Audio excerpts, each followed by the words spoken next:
SquareHammer.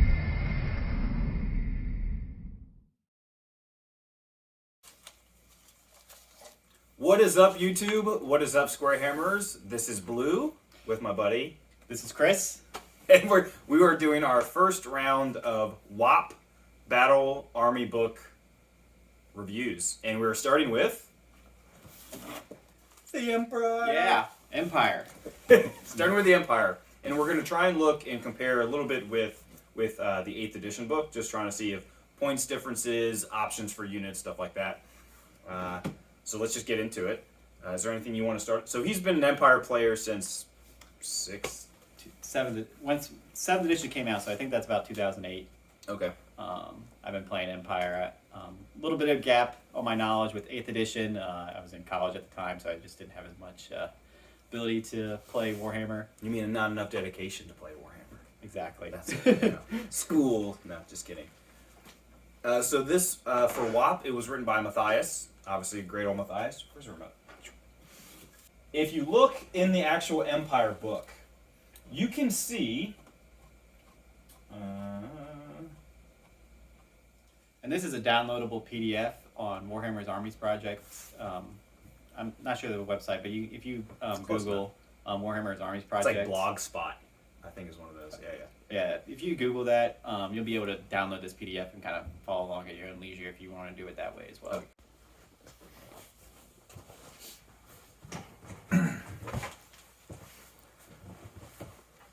All right, so you may notice that you've gotten a little closer to us, or we've gotten a little closer to you, because we need to talk a little bit louder just so the phone can hear us. Okay, so one of the coolest things about WAP is not only the rule set, but is the amount of lore that is in this book. And Jonzey showed me, how many pages is it? It's like 170 pages about lore. So 170 pages of lore of the Emperor. So I've actually printed out the rule book, and this is actually what I'll describe from front page to first page of the actual rules of the Empire. That is the lore, and then follow it up with the actual rules. So the rules are less than the lore. Yeah, so it's probably about 2.5 times bigger fluff than actual rules. Which is great, but what's nice is that it pretty much encompasses all the lore from all the different books, trying to just bring a very broad view of just the Empire. Yeah, and I personally haven't read through all the lore myself, but the pictures are actually nice. It seems like it's a compilation of a lot of previous editions, plus maybe some fan-made art. Okay. Is what it looks like. Some really nice, high-quality photos of various Empire. Okay, so we can just start. We're not going to review the lore because that would just be... You could pretty much split this Empire book into several reviews. Lore, army lists, special characters, knightly orders. There's just a lot of ways you could look at this book. So what we're going to mainly focus on are just the regular soldiers of the Empire, which is like the generic stuff that you can normally take. Anything you want to start on specifically? Like just Army Special Rules? Yeah, just start with the Army Special Rules. Okay. That's fair. This is just like, that's the Army. That's the Army. And what I love about the PDF is that you can just click Army Special Rules and look, it takes you right to where you need to go. Go ahead, you can read something. Go ahead. So, first going to start off with the Army Special Rules. So as probably many of you know, the main Army Special Rule of Empire has always been the detachments. Detachments are no longer existing. What they've replaced it with is this whole concept of state troops and the ability for state troops to be able to kind of, in general, support each other, right? And so the countercharge and support fire are still there, but the way you set them up is just different. And that's the only actual Army Special Rule in the entire book, as, humans are normally known as just very generic overall. There's, even the rules reflect being generic like that. Right. Then it goes into experimental weapons, and I like how the fact that Matthias kind of set this up after the Army Special Rules, because it kind of talks about, shows how kind of aggressive Empire is in terms of, trying to think of new ways of what to bring to the battlefield, right? So this is just generic stuff. If you played Empire before, there's nothing groundbreaking or anything new in here. You got pigeon bombs, repeater handguns, Okay, and so mechanical steed. First, tell me the difference. What's the difference between now state troops and detachments? So So there's no more detachments, right? Right. So now the way state troops work is if you have a unit with state troops getting charged, and it's only when they're charged, right? So you can no longer do a support charge with them. But if a state troop unit gets charged, another state troop unit can either support fire or counter charge, right? Right. And that's done after all charges are declared and done before the compulsory moves are done. And we'll go through what units actually have state troops because there's a good bunch. Instead of like if you had in eighth edition, if you had a unit of like 30 spearmen, that means you could have a detachment of up to half of the main unit. What's parent unit? Yeah. So you could have, if you had a unit of 30 spearmen, then you could have a unit of up to 15 handguns. Minimum 5, right? Is it always a minimum 5, or is it just 5 for? Is it 10 for halberdiers, spearmen, and all that stuff? But minimum 5 handguns. I think that's what it was. I think it was just minimum 5, but maybe you couldn't have like a minimum. You couldn't have like 5 spearmen, could you? No, but it made no sense to have 5 spearmen because Hey now. I know you're right. Someone out there has 5 spearmen as a detachment. Yes, you're like, right. You mother. 5 halberdiers. Yeah, 5 halberdiers coming in. Defend the flank. Hey, it's a countercharge. Which was a popular thing in 7th edition because of how the rules were in 7th edition. I will say 5 halberdiers was relevant. Yeah, what's bad? Being strength 4. It was more about the unit strength. Unit strength 5 denied rank bonuses. Yeah, there was no minimum. It was just a minimum of 5. Yeah, minimum of 5. So you could actually take 5 halberdiers and put like a warrior. No, can warrior priests go in detachments? No, warrior priests, at least in 7th edition, were specifically excluded from being able to no character could actually join a detachment. That was the rule. Okay. But some of you might know about the detachment rules with warrior priests and their detachments, and even the hold the line rule. Right. We'll get to that. We'll get to those later. Yeah. So, and for state troops, as Jonzey said, you can do support fire or counter charge. Support fire, I'll read it to you. If a support fire action is declared, it's pretty much you make an immediate out of sequence shooting attack. So if your parent unit, no, not parent unit, if a unit of halberdiers gets charged and you have a unit of handgunners within, or a unit of pretty much anything state troops within 3 inches that has a missile weapon, it can then fire at the unit that is charging your other alternate unit.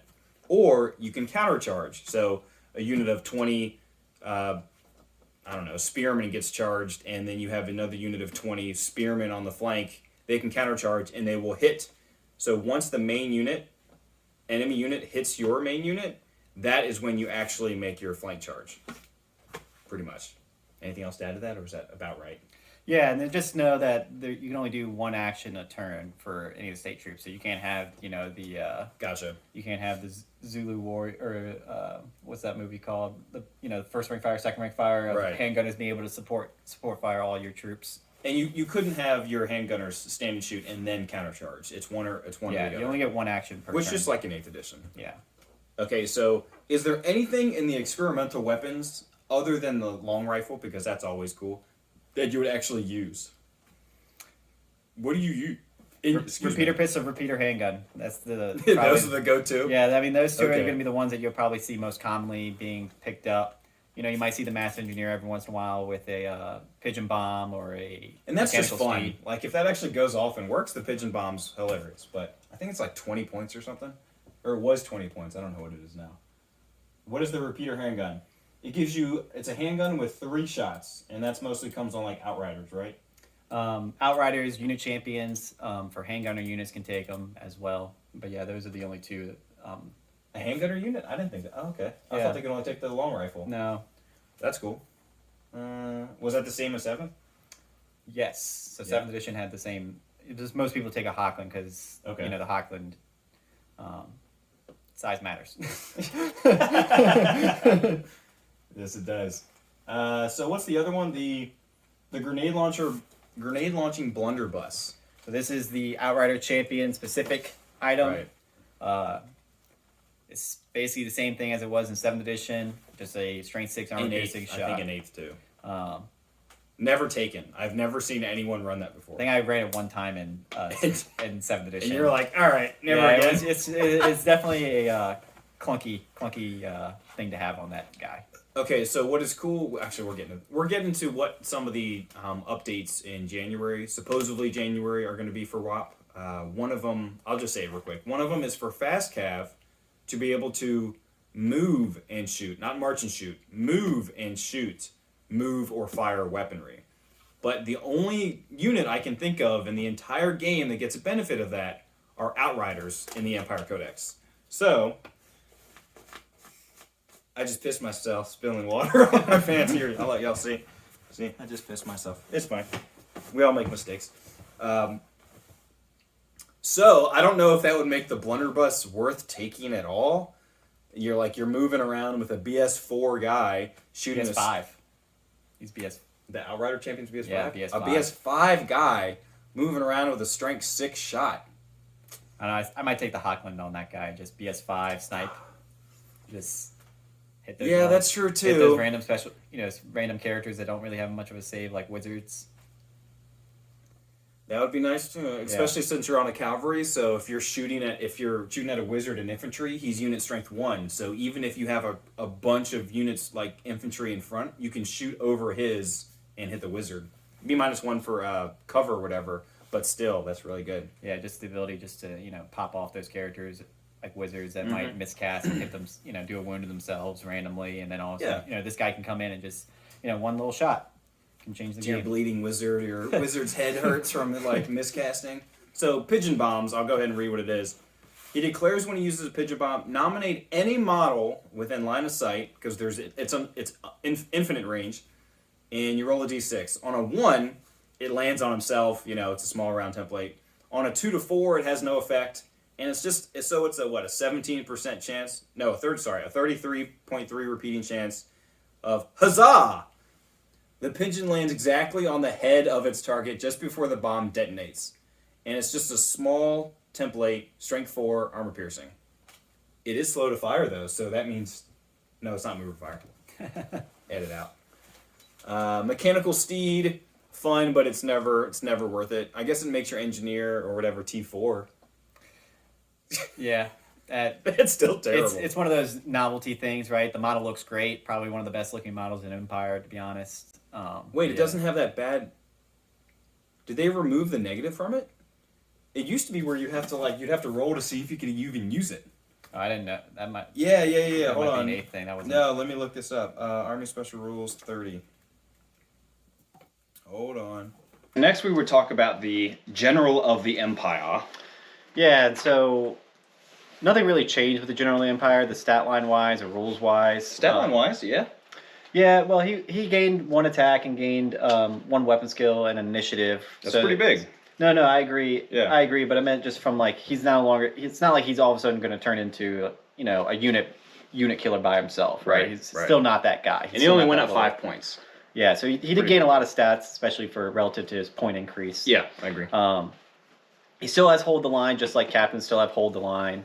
And for those that don't know, it's where you roll 3 dice for break tests and remove the highest. So it gives him a little bit of a unit buff, and that's the common theme with most Empire characters, is that they're really more or less a unit buff or maybe a small army buff versus a unit killer or a unit killer. So I would never really see the General of the Empire in like a win at all cost kind of army list, unless you just for some reason wanted a guy in a Griffin, or I don't understand why you would want to bring a General of the Empire over a Battle Wizard Lord, an Archlector, or a Grand Master. I mean, unless... Yeah, I think in one Lord list, it would be probably pretty difficult to have a General of the Empire be your main guy. The only real thing I could think of is maybe you wanted to shave off some points and you're more thinking about just having guys on the battlefield versus or something state else. troops. Yeah, exactly. Yeah. But as an overall, just a Lord, other than just being a Leadership 9 bubble,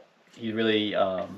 is a little bit of lackluster in terms of just what he can bring to the table versus some other alternatives. I agree. In Warhammer's Armies Project. And I think you said off camera that if you wanted to run 2 Lords, then the General of the Empire is the way to go because he's just a cheap Yeah, I mean filler. He's I think 105 points. 100. Right? 100. 100 points. Yeah. So for 100 points, you get a relatively good stat line, and Pretty it's good. really not that hard to make him okay. You don't have to give him a ton of magic items to make him relatively defensible, right? You can give him a 1-up save relatively easy, 2-up save relatively easy. Or even beat up like cheap cheap troops. Like, if you're having to fight other strength 3, toughness 3 armies, then like a general of the Empire will smash through a lot of that stuff pretty easily. Hitting on 3s, wounding on 3s mostly. So Yeah, and I could see a combo where people take Lore Beast and then give him some stat buffs, right? Take a wizard with Lore Beast True, and you give true. him some stat buffs, right? Just make him a little bit more relevant. And again, he's just more or less just a cheap character that you know you can, you know, if you have another heavy price character,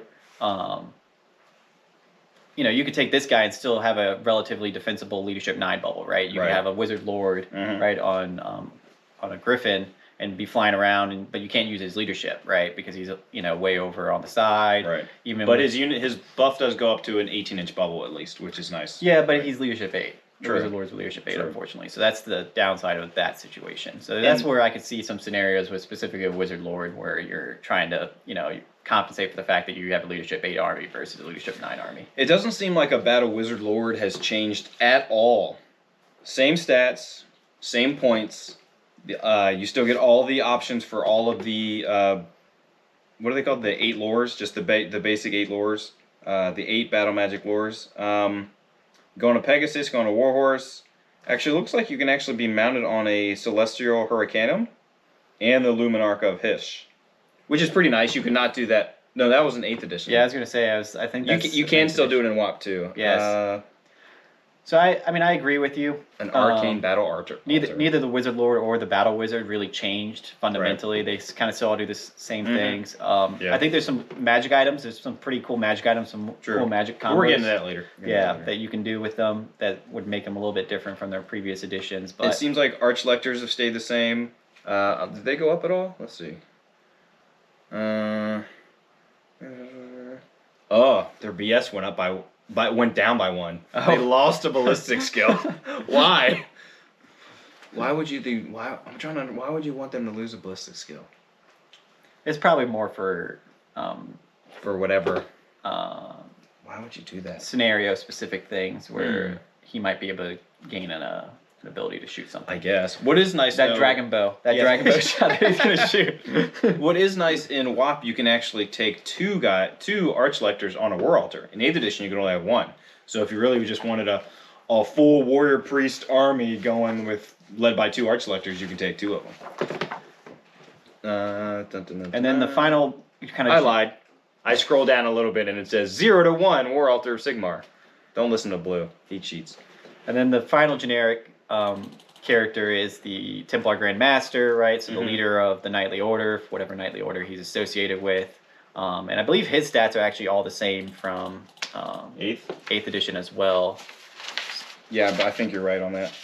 Weapon skill 6. He's pretty much what the General of the Empire is now, but you have 4 attacks, which I think is pretty much what the General of the Empire is now. Yes, and he is immune to psychology, so that is Which is nice. Yeah. It's a nice little buff to just him. What does Master of Battle do? Master of Battle now is this is I don't it's pretty sure it's a similar rule to what it was in 8th edition, where if he joins a cavalry unit that's knights or demigriffs, he can then They gain transfers immunity. transfers immune to psychology to that unit as well, as long as he's alive. Which is great, because that means if you just have a unit of 3 demigriffs, all you have to do is kill one of them and you take a panic check. But with him in there, then you no longer have to take panic checks, so it's pretty nice. And I'm not sure what the 8th edition rule was in terms of transferability of immune to psychology like that, but It was just if 1 was in there. If I'm not mistaken, I could be wrong about that.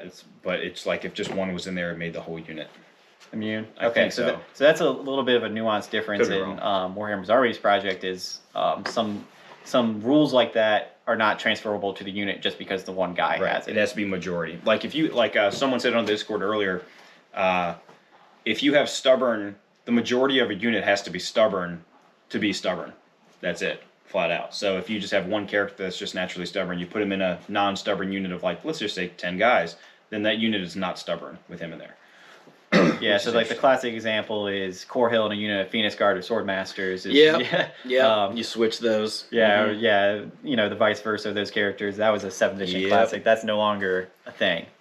What next? Witch Hunters? So Witch Hunters. Sure, talk about some Witch Hunters. Relatively same rules. Very cool. Again, I view them as kind of unit buffs. In general, cheap unit buffs. Yeah, they're immune to fear, and they actually get magic resist 2, which is transferable to the unit as well. Right. And I think that's kind of the biggest things with them. They're cheap. I think they're about 40, 50 points. They're very cheap. Even I'll even look that up. upgraded, maybe 60 points after you give them, a great weapon or something along those lines. But just cheap magic resist 2. That is, I cannot 45. Yeah, I cannot speak enough of And you definitely give them a brace of pistols. Yeah, I cannot speak enough to the magic resist of just having magic resist 2 is very powerful for a lot of infantry units. Yeah. Not only because you get if you didn't have magic resist, but you have him in there, you get a 5-up versus all like magical spells and stuff that are doing like damage. But then you also get +2 to dispel if that unit's targeted, which is pretty good.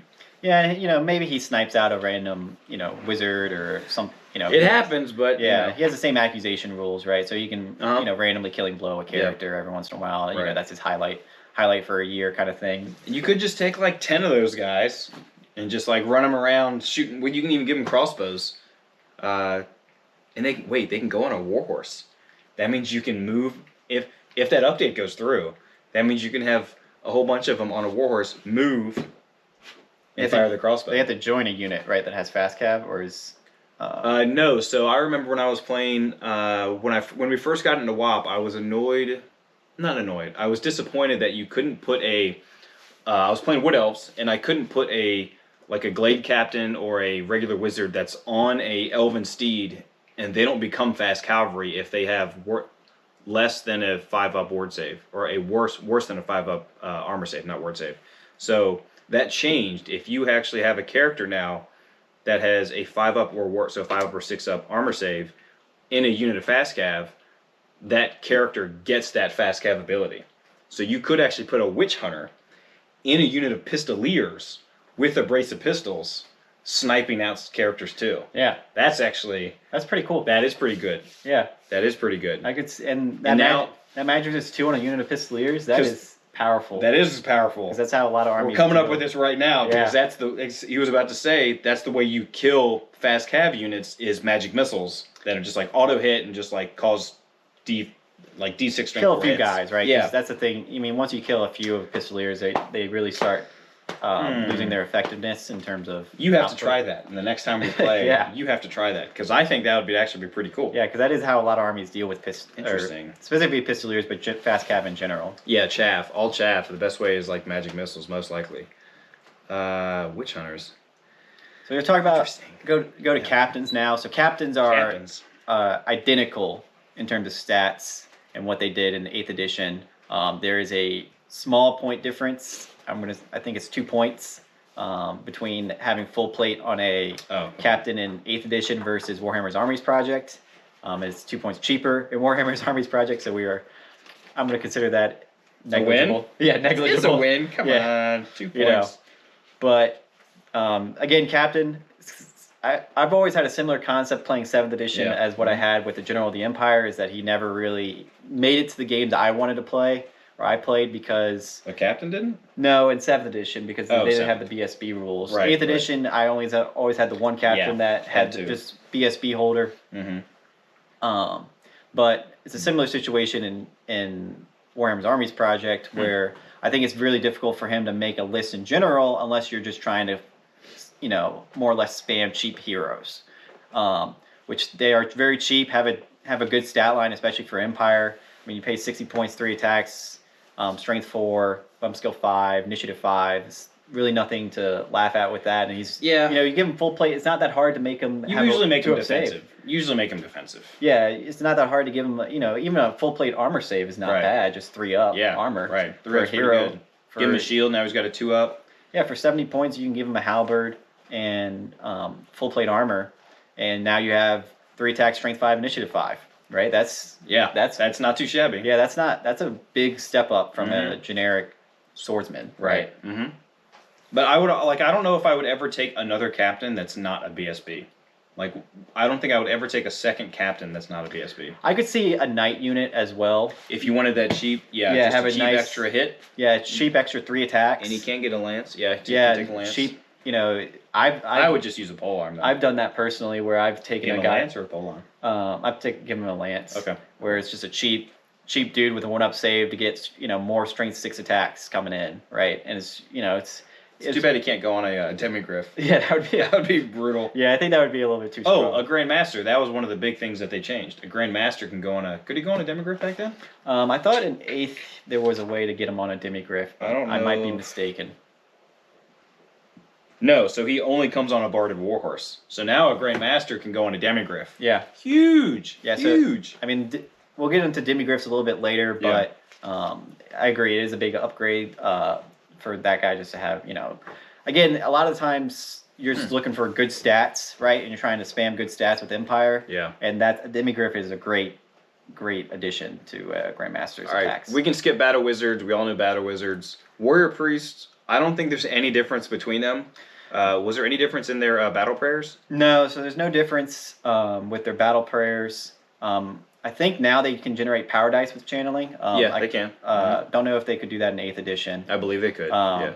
But the really only difference is, as we mentioned before, there's no longer detachments. So their battle prayers no longer affect the side units of detachments. Same thing with hold a line with captains and generals. Good point. It's really not too big of a deal. I'm not too sure how relevant that was. I think having a much bigger block be able to do a counter charge is much more important than having you know, a 5-up ward or easier to disrupt units too, because if you had just a unit like of 20 spearmen in 7th, then yeah, means you can only have 10. How much did you need to disrupt back in 7th? You need unit strength 5. Oh, okay, so then you'd still be able to do it pretty well. Yeah, so yes. Cut. I'm gonna make sure it's still recording. Okay.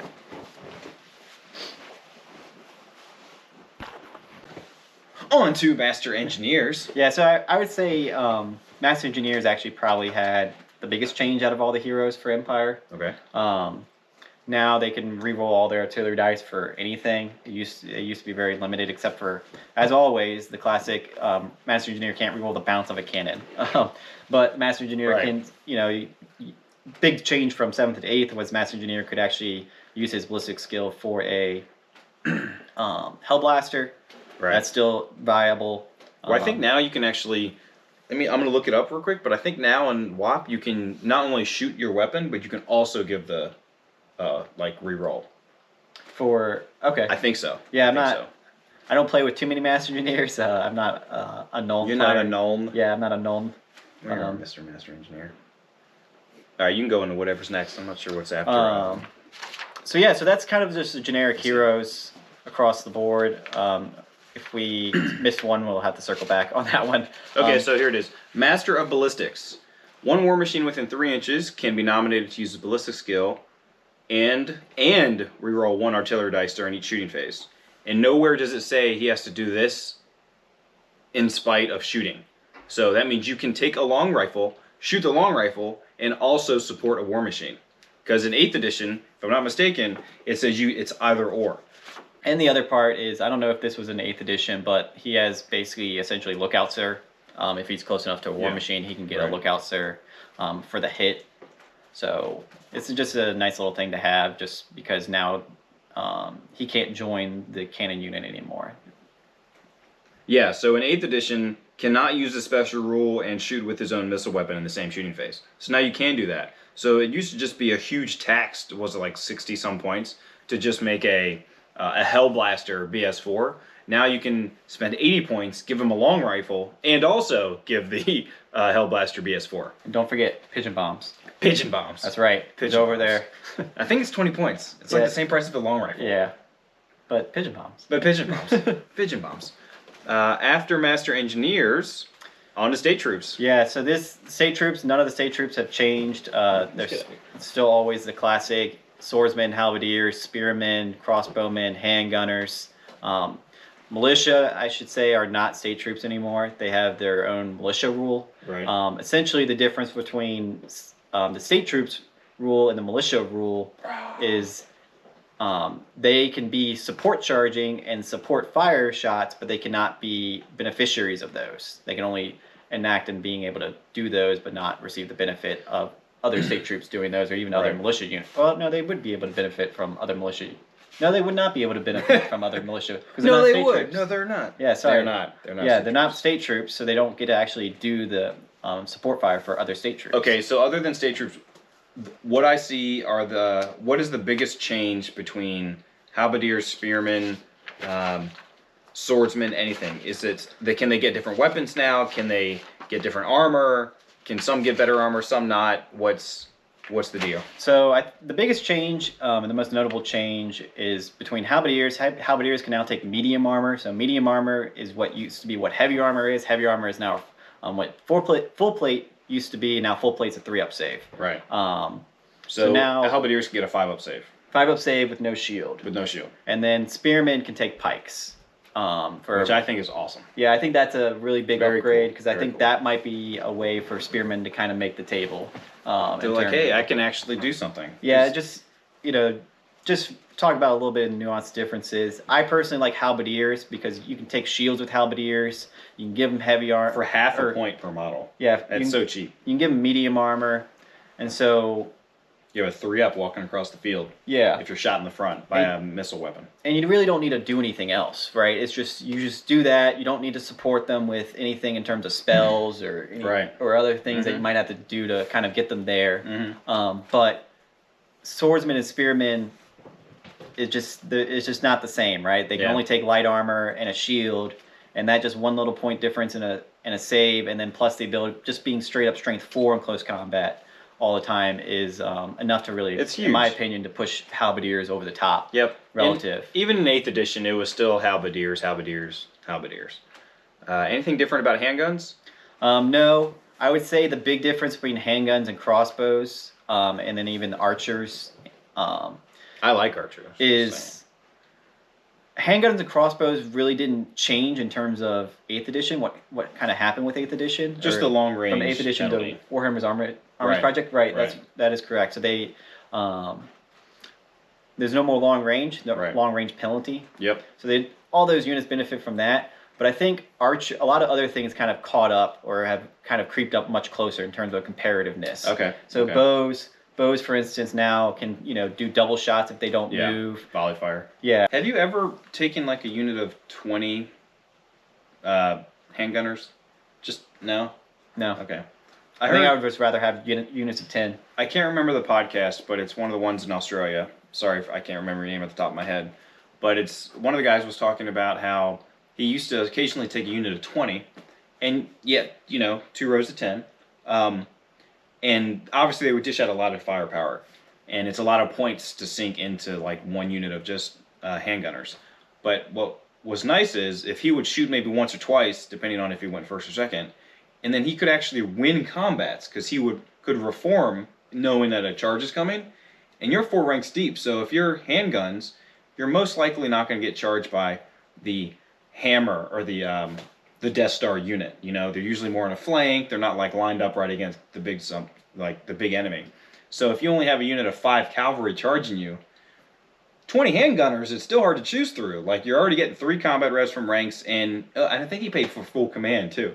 So he has 4 combat res by not doing any wounds. Yeah, outnumbering, all that stuff. So I personally have never done that myself, but I'm sure in friendlier, fluffier lists, if they can actually hold their own. Not if you're playing like a try-hard list, but like if you're playing, you know what I mean? Yeah. I feel like they could. And one of the things about that too is your support fire, right? So if you got a 20-man unit of support fire, that's a pretty scary. That's a pretty scary. Endeavor. Charge my strength 4 halberdiers by getting then shot by 20 or pikes. Pikes. Yeah. So that's where a pike situation. Yeah, pikes are good. Might come up. I still like archers though because I've always liked putting a wizard inside. I mean, it's just 10 wounds for 60 points. Yeah, and then skirmish too. But, well, no, you have to pay for. You have to give them pay for skirmishing. You do have to pay for skirmish now. They're relatively cheap, even with 6 points. 6 points rank and file archers, 7 points to make them skirmishers. Yeah, so it's really not that expensive. And they're state troops too, so they can still supporting fire if they're next to like anything else. Yeah, but I do agree. Just kind of mass fire seems like it's a little bit better than quality of fire. Or what about free company fighters? So that's the militia. Yep. For those that might know from 5th edition, 6th edition. Yep. That's militia now. And Warhammer Total War. Or Total War Warhammer. Sorry. And then their big thing, what's really cool, what I really like with what's been done with them is they can now take, it used to always be they always had 2 hand weapons. Now they can start interchanging stuff. Right. Just like how their models are done. I mean, I don't know if you've ever opened up a Militia Empire box, but all the bits. It's about that thick of a box, and you have tons of I got bits. one over there, I think. Yeah. Yeah. But what's cool? Yeah, you can take pistols, bows, or crossbows. Yeah, Like and just units. And they're, it's like, why would I take crossbows? There's, I can pay for crossbows. 1 point cheaper a model. Now, you do lose leadership, you do lose state troops, right? Again, that's interchanged with militia, so as long as they're not getting charged, it's about the same. But what I like is you can upgrade them for free to give them ambushers. They can ambush. So you can have a unit of 20, let's say you give them pistols. Do you give them anything? You move on, like let's say if you unit of 20 or 15, you start on the table edge, you get to move 4 inches after you ambush, and then you can shoot your 2 rows of pistols, and then charge in like a piece of artillery, and it's pretty much going to die versus like 15 company fighters. I think units of 10 with pistols is actually pretty. It's pretty nice. I wish they could skirmish. It's not like they're like rank and file troops. You would think militia would be a little bit more spread out. But that would probably be a little too much. Yeah, I think from a rules standpoint, they would start mixing up too much with kind of what archers and some other stuff. That's true. Yeah, it starts muddying up those waters. That's true. And then we'll talk about the final state troop unit that we've so far left off, and that is greatswords, right? So. Well, we didn't talk about knights either. Those are knights. They're not state troops. Oh, state troops. I'm sorry. Yeah. Yeah.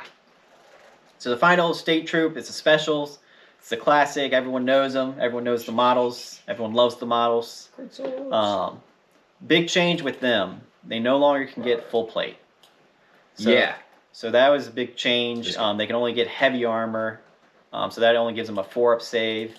And they're 8 points a model, but to give them heavy armor, they creep up to 10 points a model, right? And they start off with light armor. So it's not like you start off with medium armor and then you pay 2 points for heavy armor. It's start off 8 points, and to get heavy armor, you got to pay an extra 2 points a model. The worst part is no shields. Yeah, I understand it from a lore perspective. I don't know if they ever I've never read anything where they would carry a shield into combat, but the fact that they have a 4-up save and you're like 10 points just walking across the field, a 4-up save's still good, but it's going to be a prime target for an enemy. Yeah, I would rather be able to have medium armor and a shield than just heavy armor. Yeah. Even though for combat wise it's the same. It's the same thing. Actually, you get a parry if you want to go down that route. No, you don't get a parry. You can't use What's a shield? Oh, I guess what the rule shields are. Yeah, yeah, that's true. But then you wouldn't be using your great weapon. No, as a great sword, exactly. Which doesn't make sense. Yeah, I agree. They would never drop that. Yeah. They would never drop. Yeah, it's a great weapon for a shield and a hand weapon. Now I agree. I think the fact that a lot of small arm fire shooting has gotten really popular. Yeah. And the fact that greatswords not only lost full plate but just don't have a shield really hurts them from just being able to get there. They're still stubborn, right? So if you just want a stubborn state troop unit, being state troops is great because you can just you have 3 giant blocks. You might have 2 halberdiers and a greatsword unit, and they all get charged, right? But it's random. Right. It's a little bit of randomness to the charge. So whichever one doesn't get charged, you can. Yeah, you can flank. Flanking greatswords. You never could do that before. Yeah. That's pretty now huge. You can do that. So that's the big change with greatswords. Is now you're able to countercharge with greatswords and really mess up a unit. I don't know if I would ever take over a unit of 25 though. Most infantry I'd say is like 30 if you're like on 20s. In WAP it's like I haven't seen anything really over a 30. I don't think so. Yeah, because WAP has the you can't be deeper than you are wide. Right. So it starts it's the numbers just starts making things weird when you start going above that 30 mark. But also the combat res factor of where like every charge gets you +1, every banner gets you +1. Every charge in the flank gets you an extra, like if you're in different flanks and stuff, and ranks add up and all that good stuff. So I think smaller units which is good, but I digress. I'd probably like to see units of 20 to 25 for greatswords. Yeah, I can imagine trying to go more points because again, it's that defensibility, right? Yeah. They're susceptible to magic just without anything. You could even put a witch hunter in there, or a warrior priest in there, and maybe make them a little bit more survivable. But again, you got to put you're paying for an expensive unit, and then you got to put more work into it to make it work. Like that's where I have a hard time getting around. They're only strength 3, so after they're strength 5 round 1, which is great, but then from then on out, it's just a halberdier. Yeah. You know? Well, that's where I was going to go next. Is the other big change with from 8th edition to Warhammer's Armies Project is there's all kinds. I mean, you have pages of just weapon specific rules. Which Versus is kind of good. previous editions, and it's Right. a little bit more detailed, and it's great, honestly. But one of the things is great swords or great weapons in general. You only get +2 strength in the first round of combat. Right. But the downside to it is that you're always -2 initiative. Always, yeah. Not So- always strike last like it was in 8th edition and in 7th. Yes, that was how And- it was in okay, 7th. yeah. Yeah. So great it's only swords are first round. great swords are initiative 4 base, right? So you know they're Yeah, not. they gonna, did. I think they were they 3 in? They were. I believe they were 3. They were 3 in 7th edition. So they might have. check it It might be 3 in 8th edition as well. Yeah, they were only, so they gained an initiative. Yeah, so they're not operating at initiative 1 all the time. Right. They're operating initiative 2, so at least they're, And if fast. they charge, you're initiative 3, which I think most infantry in this game is initiative 3 base. But yeah, I think there's a big struggle with you get, even if you finally get there, right? You're strength 5 in the first round of combat. You've lost All- some dudes from shooting. Yeah, it's all great. But then afterwards, you're always kind of feels like you're fighting uphill because you're always, striking after your opponent. Right. You're only strength 4. You're not Yeah. strength 5 anymore, so you're no longer being able to benefit from that. Right. The That- thing I still like about them most is a cheap, stubborn unit. Yeah, Just just stubborn, just to hold a unit in close combat. That's why I don't like taking big units. Like, you have to kill them to the man. To the man. Leadership 8 stubborn. Yeah, I was gonna say it was leadership 8, so it's not not the greatest leadership Sure. ever, but Sure. you can put a captain in there, rolling 3 dice. I mean, True. that's not too True. Just having a 60, 70 point captain is not the end of the world. To have them in there, but as just a general bunker unit, they're just not. I used to use them as a general bunker unit in 7th edition. Protect my characters and stuff like that, just stubborn. Yeah. And all that stuff. I had more of a close combat army, so I kind of Right. did want to get in there. and- Right. All right. Enough of great swords. Yeah. He loves great swords. I do. I have a lot of great. He's trying to get to 100 of the old pewter one, not old pewter, but the 6th edition pewter ones, because he wants to run 100 with Karl Franz. Yeah, with Karl Franz, just from an aesthetic standpoint, right? I think that would look really. Once he gets to, I don't know how many points in Empire you have, but he's getting close to almost 10,000, maybe. Yeah, I don't know if it's that much. Well, we need to get him to 10,000 points. I know. And then we can have a big old battle. Yeah. Yeah. And I would much enjoy 100, that. a 10 by 10 block of Yeah. great swords. Yeah. That would look awesome So and immovable. we'll talk about the next Object. grouping of we'll talk about just main Empire units, and I'll just talk about cavalry. Knights. Let's start with knights, because yeah. Pistoliers are just amazing. Yeah, start with knights. Yeah, start with regular so knights. regular knights, non-inner circle knights. Mhm. I don't know if their points have really changed. I don't think it has. They were their 22 biggest back in the day. Their biggest thing that they have is 1-up saves. Yeah, still amazing. But the biggest change, As core. they're core 2. But the biggest change for Same them point. that actually makes them, I think, just regular knights, core knights, really relevant is the change to steadfast Yep. with unit strength. I They agree. changed it from ranking to unit strength. Yep. So if you have unit strength, I think it's 10 on the flank. Yep. You do not. I forget what the rules called, but they're no longer able to benefit from steadfast if you're hitting them in the flank or rear. It's called disrupted. Yes. Disrupted. Okay. So in 8th edition, you have to have a rank of 5 or more models, if I'm not mistaken. But you had to be deep. You had to have more ranks than them, right? Or no, you had to have 2 No, I'm talking about ranks. disrupting. Yeah. So, and now it's just unit strength. So, cavalry, just like in 6th, 7th, and now WAP, 1 cavalry is 2 unit strength. So if you have a unit of 5, and if somehow they all live and they hit the flank of something, then that unit that they hit is disrupted. So that means they don't get steadfast, which means even if you're outnumbered, they don't get stubborn. Steadfast, same thing. You can easily break units, and with a 1-up armor save, it's really easy to not die to strength 3 or even strength 4 stuff with 5 attacks coming at you in the flank. I love knights. I think knights are great. I usually always run a unit of at least 5 in my Empire games, just because I like to spread. I like to take a little bit of every unit. I try to take mostly pretty balanced list when I play. Maybe not tournaments and stuff, but if I'm doing battle reports, I just think it's cool to have at least 1 unit, like a mainstay unit. And I think core, knightly orders are a mainstay unit for the Empire. Just that shimmering 1-up armor save, just boom. And their strength 5, Lance's got a huge bonus too, actually. So in 8th edition, how many, you get still +2 initiative on the charge with the Lance? Not an 8. That Yeah, was, you didn't get anything, No, right? you just got strength. Yeah, so you just got +2 strength on the charge with the lance. So at initiative 3, it's not much. You're getting still, like, almost everything is striking before you. Well, anything that's not pretty much core. But in WAP, you get +2 strength and +2 initiative. So your weapon skill 4, which is good, but now you're strength 5 and initiative 6, because your initiative 3 base, 2 for the lance, and 1 for the charge. So initiative 6 with strength 5 on the charge is pretty strong. Yeah. With a 1-up armor save, there's a lot of things you can do with them. We are not going to get into all the different knightly orders because there's almost 20 of them. Like Moor, Knights of the Blazing Sun, the Black Rose. There's all sorts of them. And Hammers of Sigmar. Hammers of Sigmar, and you can find all of those in the lore somewhere, which is amazing that he did that. So it gives your army a lot of like customization to fit. You can have your Empire Knight unit fit almost any. Any scenario.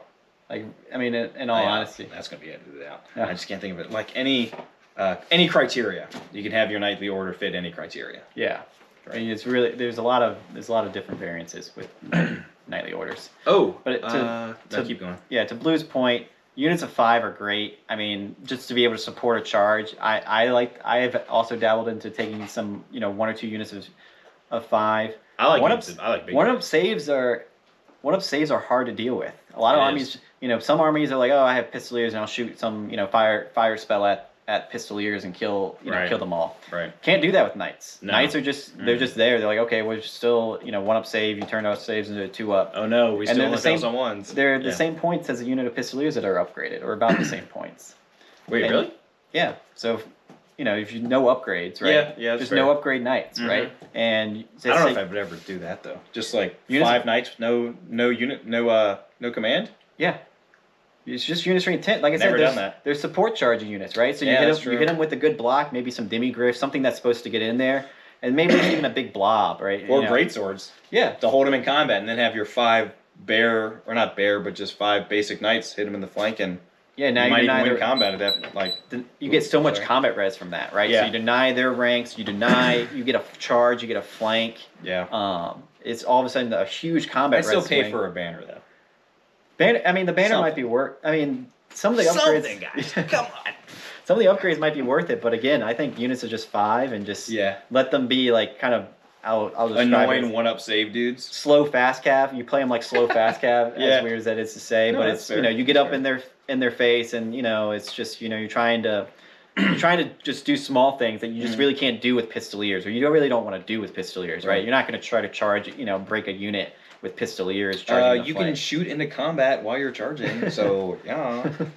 But the knights are okay. So barding does -1 to your movement now. So you're only marching 14, but you're still charging 7 because -1 from the 8. 7 plus 3d6. Pick the 2 highest. So you're a little slower.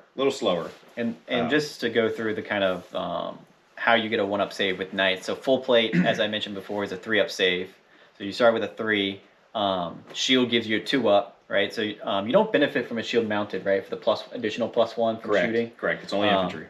And then barding is what gives you the final bit to get you to back to a 1+ save. Yep. Being mounted no longer gives you a 6, +1 to your armor save. Right. But pretty much all armor has been added like +1 to its stack. So yeah, pistoliers now have light armor. I don't think they had light armor previously, so they. Do they not?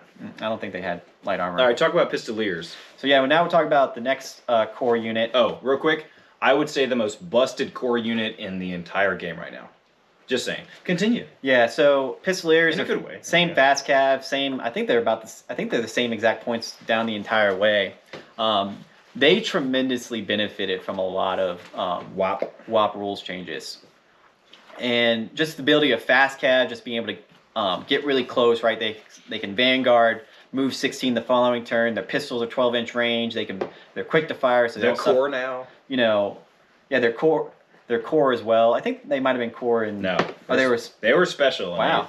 So So- that's a so they huge deal. Switch to core, so that's obviously a big upgrade just in that regard. And now you also get an additional +1 if you're within 4 inches of your target. And you can shoot into combat. So fast cav have a very easy chance to, by like turn 3, you have a unit of yours in combat, and you can have your pistoliers march up, because you can march and fire as fast cav, and you're quick to fire weapons, so you don't -1 for moving and shooting, and just boom right into the flank of an enemy that's into the unengaged flank of an enemy that's in close combat with one of your units. Yeah. Then the downside of it is ones hit your unit, but True. I mean it's only ones, right? So Right, it's only ones. Yeah, I mean you're firing 12 shots a turn with this unit. Yeah, so you're two of yours are going to hit your own, and another. Well, let's see. Your BS what 3?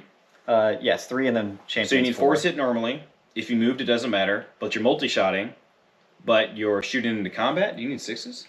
I don't think you suffer a penalty for shooting into combat. Yeah, you do. You -1 to shoot in combat. Well, then I guess +1 if you're close enough, right? Yeah, that's the big deal. Okay, so you get 4 hits and 4 hits on the enemy and 2 on yourself. Yeah. Yeah. Okay. And then you can benefit from your shield. They can't benefit from their shield depending True. on which where you're shooting from. Yeah. And you can move to their rear. Yeah. You can move to the enemy's rear, and then they don't get the +1 for a shield or the +1 from being shot in the front. So, and if you have shields on your side, Yeah, that's really funny. Yeah. Yeah. So yeah, Okay. if you have little halberdiers in the front, they're able to get a 3-up that gets reduced to a 5-up, and then you're shooting. Let's just say their exact counterpart on the other side, they don't get anything. Do you pay? Right. So you pay for an outrider and you give them the repeater handgun? Yes. Is that what you do? Yeah. So that's how that gets up to 105. So why do you take the repeater handgun instead of the? Or repeater pistol. Okay, I was gonna say, why do you take? Okay. Sorry, I meant to say repeater pistol. That was pistol. that was part of my fault. So you spend 15 points for a champion, which is great now because a champion lets you reroll reform,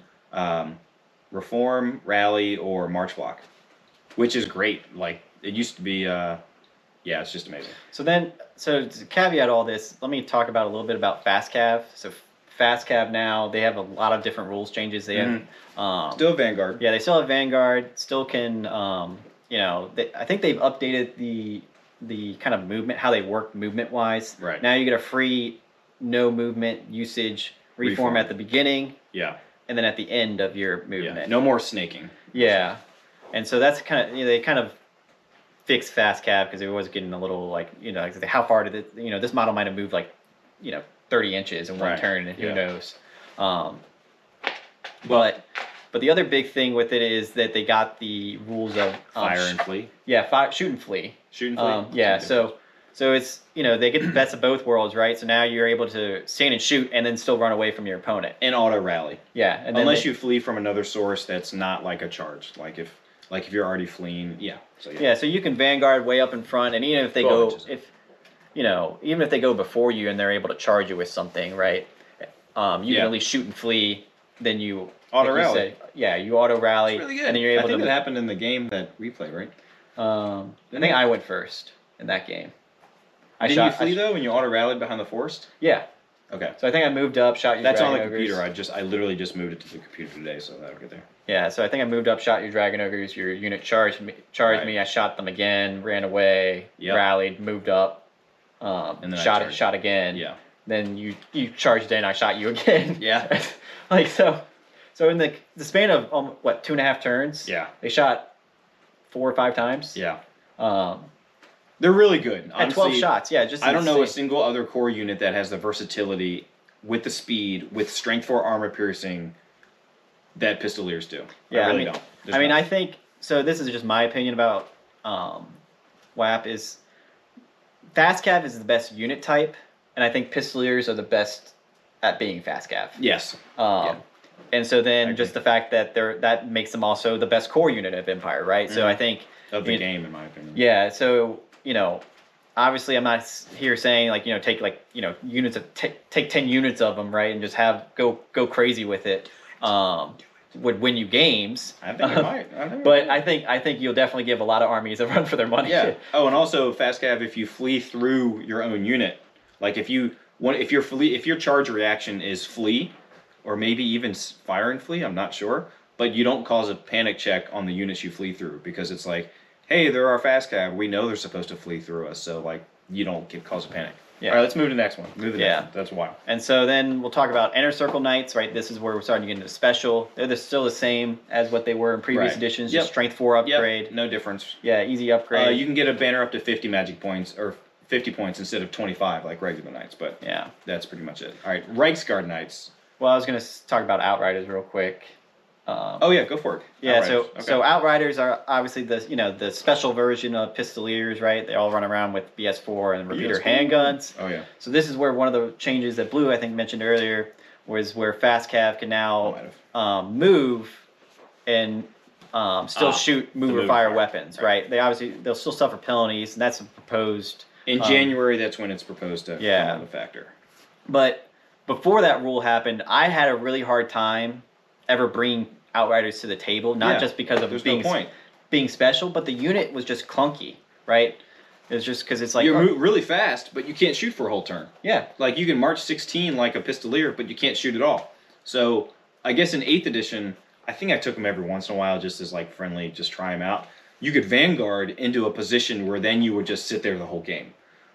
Does that make sense? Yeah. So you vanguard 12 inches way over here, and then you just sit there and and you just fire the whole game, which is nice, but you can still do that in Warhammer's Armies Project, but I think so many people are bringing stuff to deal with fast cav relatively easy on the flanks. Regular shooting is so much better, so your fast cav just gets chewed up. Yeah, and I just think they only work in a certain scenario, right? So like the dream thing is you're within 4 inches of an enemy in their rear, shooting them. Oh yeah. Right. So that way you need 4s to, well, you need 3s to hit. Right. You need 3s to hit with because you're BS4 and you're shooting in the back of this unit. Yep. But that scenario is almost never gonna happen because there's too many things lining up. Your opponent would basically almost have to let you do it. I think I had it happen once. In my opinion. In WAP, I think it's happened once for me. Maybe if you were in combat, I could see where maybe if you locked them up. But again, it's it took you a whole turn just to set that up. Oh, right? for sure. So it took multiple turns. Like one turn I was shooting in the front, then they were in combat, then was able to get to their side, and then they were still in combat, and then I was able to get to their rear. Yeah, but now I think they can make it to the table. You can give them barding too, for free. But I think they might lose fast cav if that happens. I'm not too sure on that. No, so it's only if you because they come with medium armor. Oh, I didn't know that. That's pretty good. Yeah. You can give them a 4-up? Yeah, you can give them a 4-up. But would you ever? Because then there's no point, because then you would lose the move and still be able to shoot. Yeah. So there's no point to ever do. Yeah, I think it's free, but it's not worth taking. But yeah, I think what you end up doing with them is now that they're now that they can move and shoot, it gives them a little bit of that flexibility of like, hey, I can be almost long range pistoliers, because even if you give the Outrider champion a you can give them a Hochland long rifle. Yeah, you can give them a Hochland. I mean, BS5 is nothing to joke about. Yeah, that's better than an engineer. Yeah. Like, you have a BS5 Hochland long rifle running around. And so for 5 points. Yeah, and so now I think they can play that range of, even if you give them the champion something different, let's just say, repeater pistol or long rifle all day, or the blunderbuss. You can take the grenade launching blunderbuss. I can now put them behind a unit of greatswords. The greatswords are marching up. I can now move my outriders up behind them and be shooting. Yeah, and 12 shots from the 12 shots, and with a long rifle sniping out whoever I want to. And then when the greatswords get into combat, all right, I move to the flank of the unit. Wow. Yeah, I think there's outriders are definitely viable now with that upgrade. Yeah, update. Once that update comes through, I agree. I think they're no longer this clunky, clunky unit that just doesn't work. The rules are just too counter against each other previously. All right, now let's talk about Reiksguard. Yeah, so Reiksguard are regular knights now. Yep, mounted right. So no change. There's now 2 versions of Reiksguard. That's the only change. Yeah, well, there's the mounted version and the foot knights. And so the foot knights are amazing. Yeah, I think as Blue said, the mounted versions haven't changed. Yeah, they're stubborn. Change. They're 1-up saves. I guess they have to take lances, and you don't get the various variants of the knightly orders, right? Correct. You're stuck with the Reiksguard. Reiksguard, yeah. But I would say the big breadwinning unit for Empire right now for infantry is Reiksguard foot knights. Oh yeah. Their big thing is that they come with full plate, so you already start off with a 3-up, and you come with strength 4. Yeah, and your base strength 4. Yeah. And you're and you come with a shield. Yep. So from shooting, you have a 1-up save from the front. I mean, crazy. That's just you can for 13 points, you have a stubborn 1-up save from shooting. Yeah. It's amazing. And strength 4. I mean, the jealousy of a greatsword, just to see. I know, the greatsword is like this. To see his mounted counterpart. Get back on your horse. Yeah, to see his mounted counterpart. And the really only thing you lose, right, if you start comparing those 2 units to each other, is state troops. And obviously state troops are powerful in its own right. But That's the I mean, loss. in my opinion, just getting across the table is the big thing. Yes. With units like that. I agree. With being T3, getting across the table is important. Yeah, and then you can also give them great weapons if you want to go can, down that route. But you have to pay for 1 point for it. Yes. And you lose your shield. Yeah. So it's a little bit give take if you want to try it out. Try to Your strength 6 the first round of combat. Like you're going to hit hard for an Empire infantry unit. That's very hard hitting. Yeah, I mean it's you have a 3-up still, so it's not like you have a bad save. You might have True. some War Altar or Warrior Priest upgrades to give them a 5-up ward save or maybe a True. spell or something. You Yeah. know. There's various things that you can do to make them even better. But again, it's one of those things where you just take this unit. You have a unit of like 20. Right, so with upgrades, you're starting to look around 300 points. Yeah, it's expensive. But you don't need to do anything else. Yeah, right. Right. You don't need to put a character in there. You can just throw them up. That unit can hold a flank by itself if you really wanted it to. 100%. Right. It's just like, okay, look, you're gonna go up against whatever they have on the flank, and or you're like, oh, that's their big hard hitting unit. You just move this unit right in front of them, and it's not like they're gonna die in droves. Yeah, because they also get a parry save. Yeah. They're going to have a 2-up armor save and a 6-up parry in close combat. Yeah, so if you have a warrior priest in there that gives them a 5-up ward, all of a sudden now they have a 1-up, 4-up ward because ward saves stack up to 4-up now. Yeah. Yeah, so I mean you're talking about some like nasty combos. Yeah, nasty little things that's focus that warrior priest, people. Yeah. Focus that warrior priest. He's got a 1-up. He's probably has a just as good of a save as they do, and he's T4, but you need to keep them from getting that 5-up ward save. Yeah, that's, I mean, just a small upgrade. Then, hatred, so you get a little bit better reroll to hit. True. Stuff like that. And I think they're by far and away the best infantry unit. I want to see you run them with great weapons. Because that's going to hit hard with hatred. I mean, imagine like a unit of, imagine a mounted knight unit, right? Charging them, and all of a sudden you're strength 6, and all of a sudden you're just like, boom. Yeah, you got a 1-up save? Don't care. Yeah, exactly. You have that little white lion effect kind of thing. Like you'd go after the knights, but still you're just going to, you'd be a white lion. Yeah, but you have a 3-up save versus white lions. I think they have a 4-up save in Warhammer Armies Project. I don't know, actually. I have not played against them, I don't think. But it's a little bit of a just nuanced difference, right? It's just this unit is going to be hitting hard, and strength 4 is, I think strength 4 is good enough strength wise to kind of get there in terms of at worst, even if you don't take a great weapon, you're going to be strength 4 with basic attacks, and you're going to be able to you're a halberdier. slowly whittle away at them with a 1-up save, right? Or it gives you time to be able to flank them with something, right? Maybe you had another unit that was busy trying to handle something. Now you're able to charge in and flank with do they have a cool picture of them? I do not know if they do. There's Fusiliers, Outriders. That just looks heavy.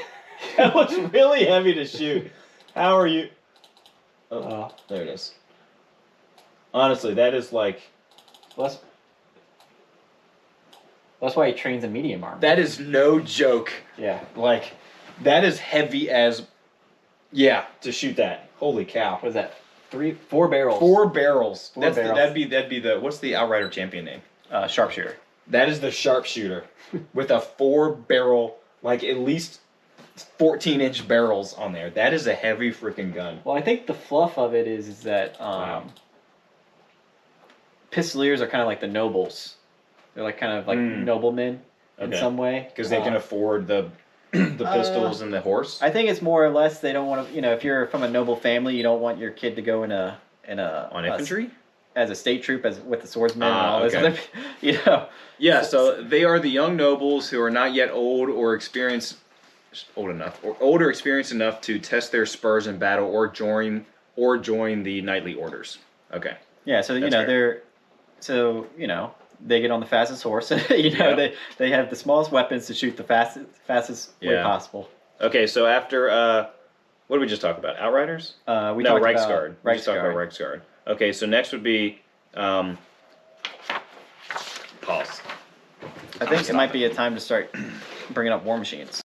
Scouts and ambush for BS4 archers. It's pretty good. Yeah, like you're already there kind of thing. They're not ambush, just scouts. Sorry, scouts and skirmishers. All right, so next we'll talk about huntsmen. Huntsmen got a pretty big buff just because they went to BS4. They have scouts and skirmish. No ambush, but scout and skirmish is really good. At BS4, you're just already in the enemy's face, and you just be harassing them pretty much the entire game. Yeah, I mean, for 100 points, you're throwing out... Is it max 10 or minimum 10? or can you take them units of 5? You can take units of 5, but That's pretty if good. you take units of 10, I think you would get a lot of combat effectiveness out of them because you're talking about 20 shots a turn, right? As Only if they skirmishers. don't move. Yeah, if they don't move, but Actually, wasn't that one of the changes that scouts could move and volley fire? well, I'll have to look at that one. yeah, they're skirmishers, so I don't know if that allows them to volley fire regardless. Not naturally. Okay. Not naturally. That's a special rule for like some Amazons and wood elves. You can take like magical arrows and stuff, but not normally. All right, so now we'll talk about what probably many people that don't play Empire think of when they think of Empire. We'll talk about war machines. Cannons! That's right. So we'll start with the classic cannon. Everyone trusts the old reliable cannon. Not anymore, they don't.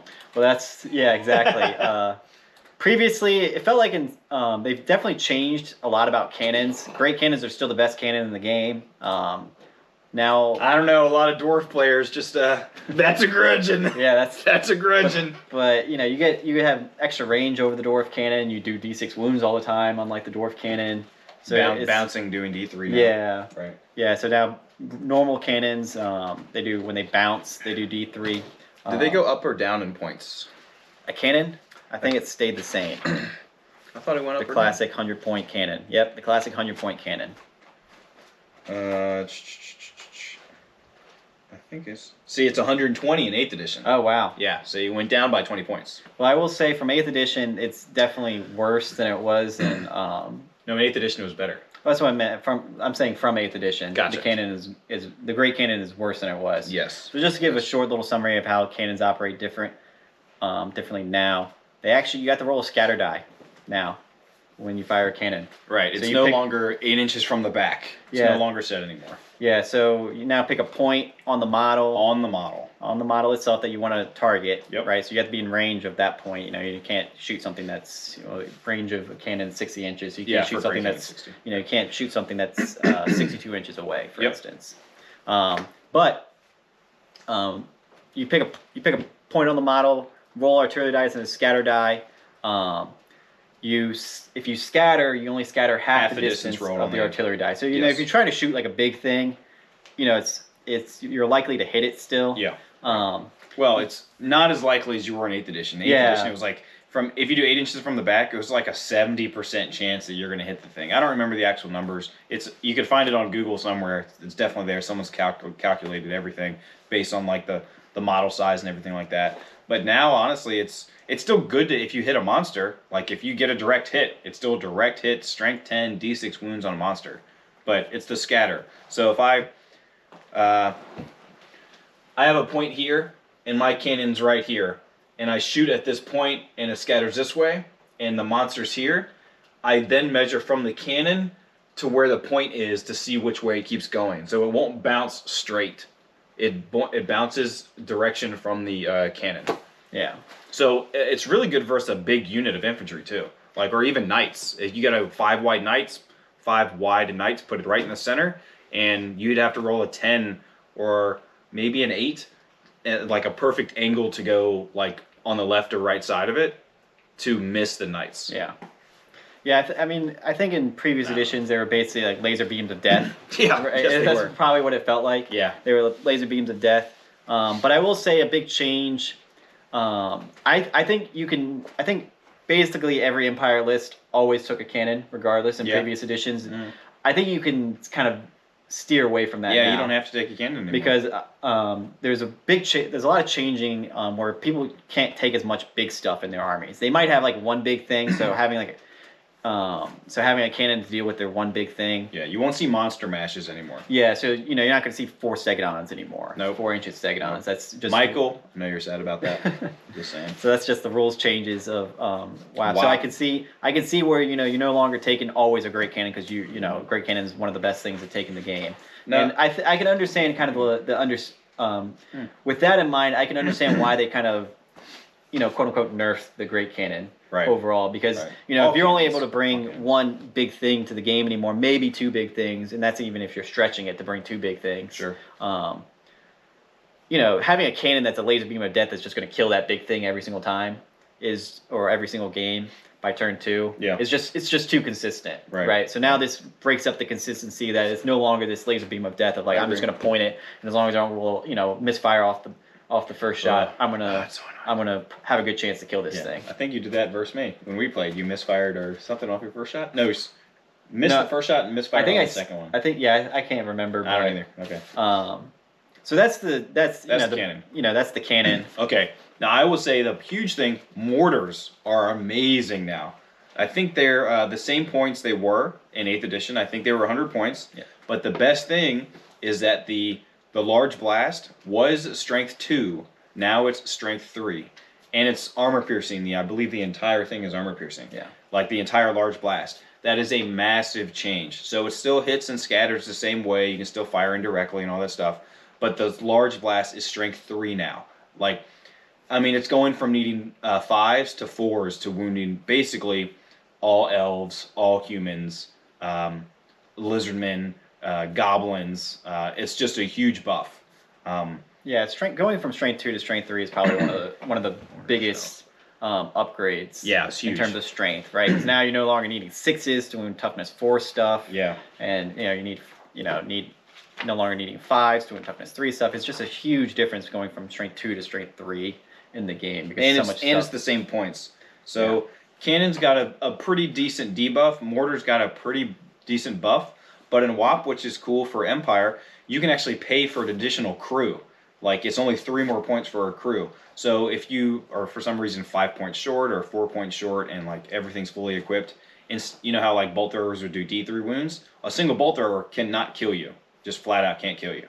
The other great thing about war machines now is they count as obstacles. So if you have a unit charge your cannon, they're at -1 to hit you because you are defending an obstacle, which is huge.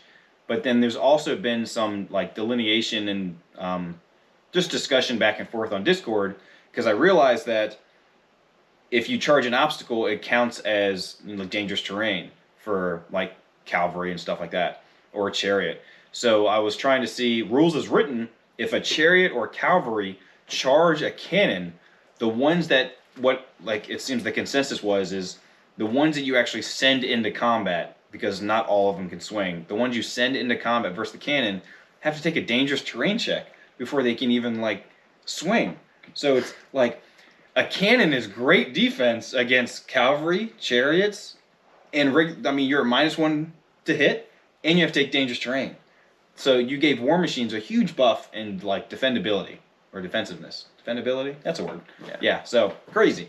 Yeah, and I think part of the rise of the mortar as well is with the mortar. The little bit of the downfall of the great cannon, right? Because mortar, if you land the mortar shot, it's still a strength 6 D3 wounds, right? Yep. So you can still handle some, what I'll call small big stuff, or be able to at least put a little bit of fear to that big stuff, but they're not just able to free reign. And I think that would probably be the biggest reason why people take cannons in general, is just you kind of want to have a. It's great versus altars or shrines. Anything that's in the center of a unit, and you have infantry all pushing it. You get the center of the blast, strength 6 D3 wounds, armor piercing on the shrine, and then you hit everything else around it that's pushing it with a strength 3 armor piercing shot. Yeah, it's amazing for shooting at those things. Yeah. I haven't seen that happen though, but I think that is his best target. With just blocks of infantry. You can't go wrong with blocks of infantry. You got those little 20, 25 man unit of high elves. Cool, they all get hit. Yeah, they all get hit, and they're all gonna get messed up. And then there's also indirect fire. I don't know if that was a thing in 8th edition. It was. Okay, but so even if you roll a direct hit, it still scatters the arrow. Yeah, exactly. But it gives you the flexibility. Right now, you can you don't need the hill in every single game in your deployment zone, right? But line of sight's big now. You can't put a mortar behind a unit of infantry, and you don't get to shoot over it. You'd have to do indirect fire. Yeah, you have to choose. There's no direct fire. Yeah, so unit strength in line of sight is huge in this game now. So just be wary of that if you're playing. And another thing with war machines that I actually was unaware of until I played a crafty dark elf player, because I just didn't know the rule. You can only move a war machine 45 degrees, and then it can only shoot another 45-degree angle from that shot. Right. So you can't shoot anything past 90 degrees theoretically. So they got a huge buff in defense, defensiveness in combat, but if an ambusher ends up right behind you, Yeah, you can't do anything. your artillery cannot shoot at them in your turn. It's just impossible. Yeah. I think that's a big change. It's a because- fair trade. Yeah, because I mean, I remember trade. all the time, back in 7th edition, just moving my cannon however Yeah. I wanted to. Yes. In the shooting phase. Oh, a cannon. One thing we forgot to mention is grape shot. Grape shot got a huge buff too. Not only is it still range 12 and strength 5. I don't know if strength 5 armor piercing. It's at least strength 5. But when you roll the artillery die for the number of shots, I don't remember if we did this. You added. It's an artillery die plus a d6. So you're going to potentially get 16 strength 5 armor piercing shots with a grape shot. So if you did get ambushed, or even if it's on the flank, fast cav or something, you turn and you're just going to blow something apart as long as you don't misfire and blah blah blah. Yeah, and I mean, I think in certain scenarios that might be better than just firing the cannon itself. In a lot of scenarios, well, it's just better. like with a Hydra, like I think at one time I fired a grape shot at a Hydra one time because I was, if you miss at that close range or scatter at all with a Hydra, Right. you do nothing. Yeah. But it's like I just need to finish this. I might off. get a couple wins on Yeah. it. Right. Strength 5. I think Hydra's toughness 5. Toughness 5. Yeah. Yeah. So you have a good chance to just do a lot of wounds to it. It gets regen, but oh well. You Yeah, might if it has put a few couple- wounds, just Yeah. finish it off that way rather than just trying to fire a cannonball. Okay, other special. You want to get into all those weird stuff? No, I'll continue with just talking about war machines in general. Fine, all war machines. Yeah. Get them out the way. Yeah, exactly. Just get them out the way. Next one we'll go to is the Hellblaster. So the Hellblaster. Big change. Yeah, big change. It actually I think it got I think it went reduced. down. Yeah, I think it got like reduced in 150. points, but I still think it's Went down 10 points. Yeah, it went down a little bit in points, and it's just, I think it's just not. It's really hard to bring even if you have Master Engineer, to be honest. So the way the Hellblaster changed now is, I think they call them decks. You start with 3 decks loaded. So that's just obviously representative of all the 3 barrels. Right. And each turn, the crew can reload 1 deck.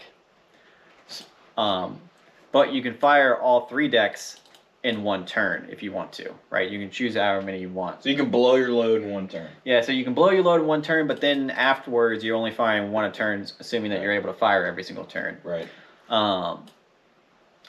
That's just really rough, even with the Master Engineer, I'm gonna be honest. Because even if you're, let's just say, we'll just say your first round and you get, 20 shots. Obviously 20 shots is great, right? That's that's a great result. Yeah. Off 3 barrels.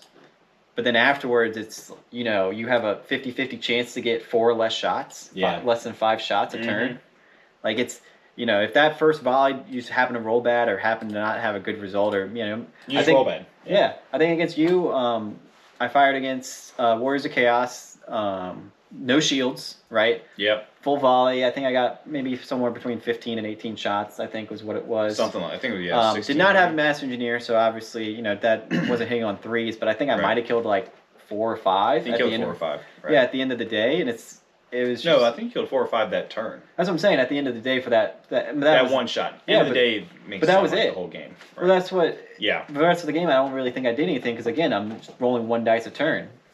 I think against your knights, you pass a lot. You pass a good. I rolled a 10, but you pass all your armor saves. I did pass all my armor So, saves. On there's a little- 4s. Yeah, that was a little bit of a fortunate Roll result for you, but Yes, still, it was. I got lucky rolling a 10 to begin with. Also right? true. Also true. Yeah, it just got a big nerf. Yeah, a big nerf. Yeah, I think I think it's clunky. It's rough. I wish my big hope is that there would be an added what I'll call the Powder Monkey upgrade, where the Powder Monkey can now you can load 2 decks a turn, right? You pay we'll just say 10 points or 15 points, Right.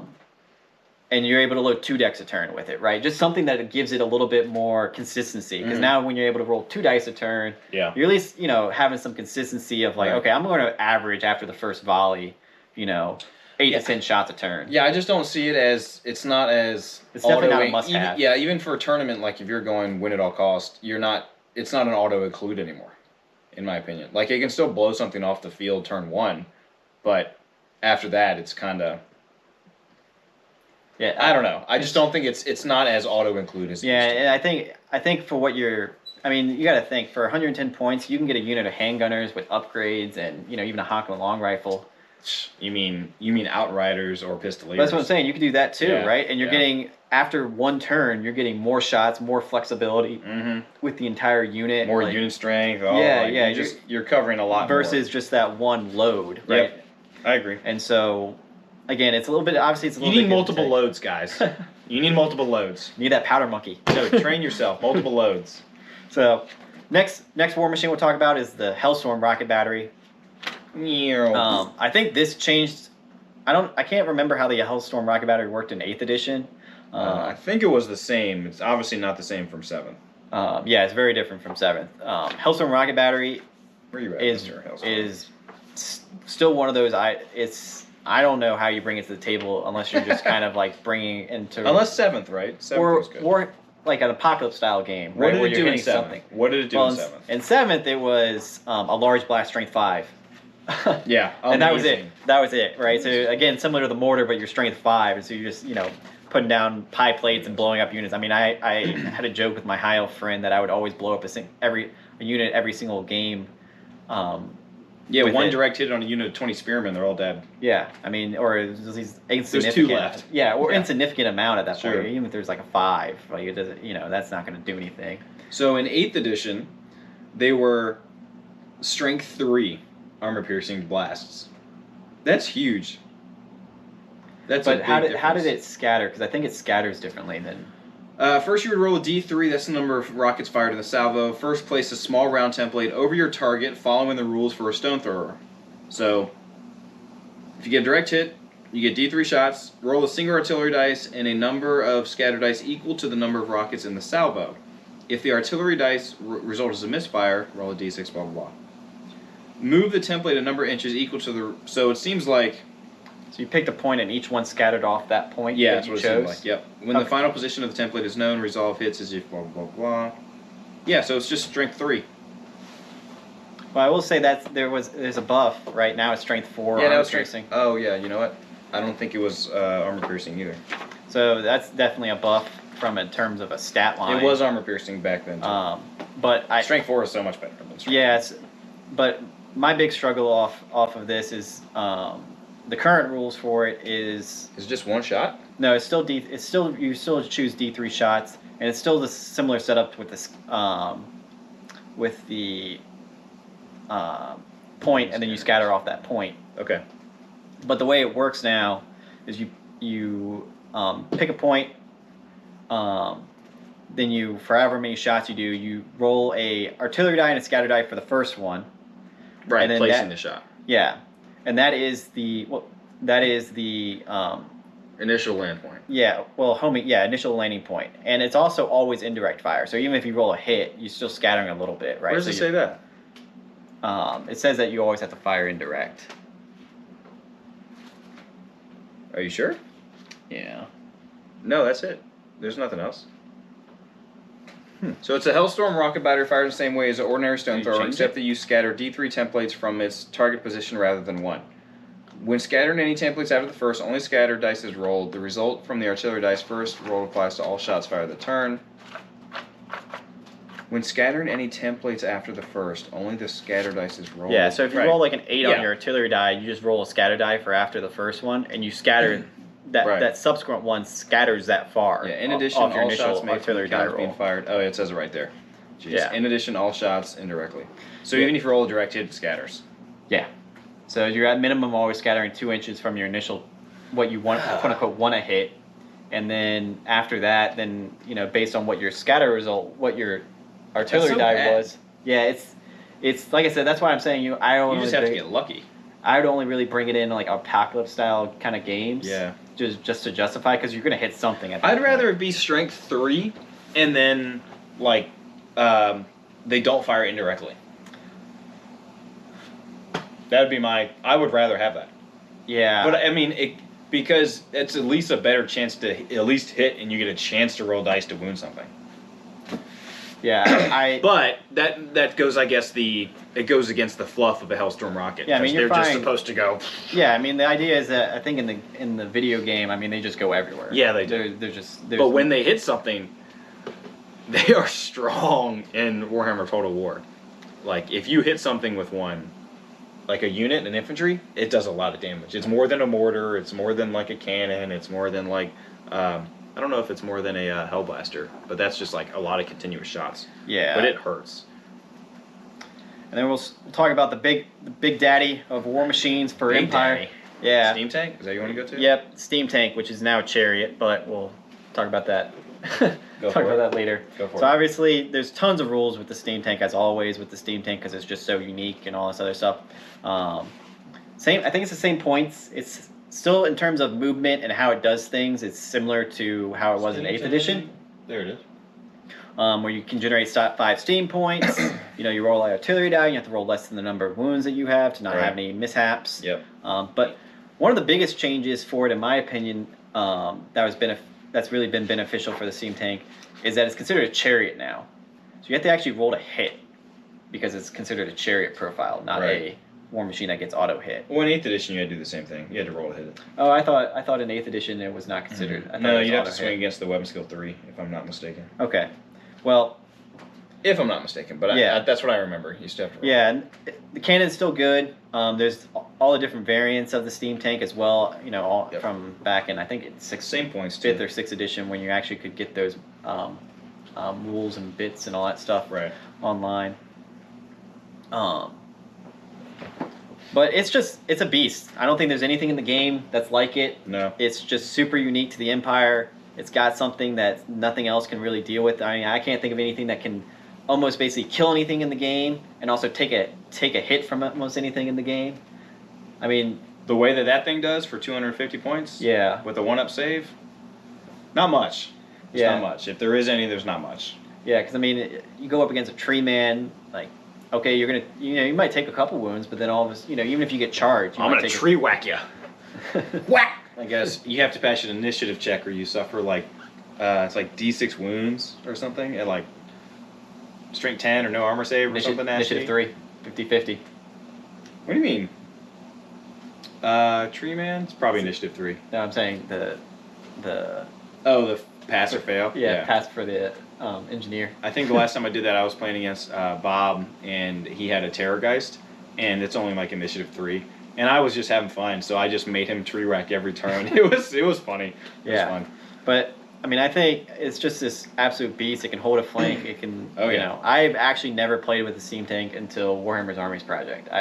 Which is crazy to me. I've only played all through 8th edition, 7th and 8th, and never ran a steam tank. I even played in Ard Boys tournaments, and I remember looking at other Empire people with 3 steam tanks. Yeah, and I really. I didn't have a single one. They're busted. And in 8th edition, they were. I started playing with them in Warhammer's Armies Project, and I was like, oh my gosh, this thing's a beast. Just absolutely just can do stuff that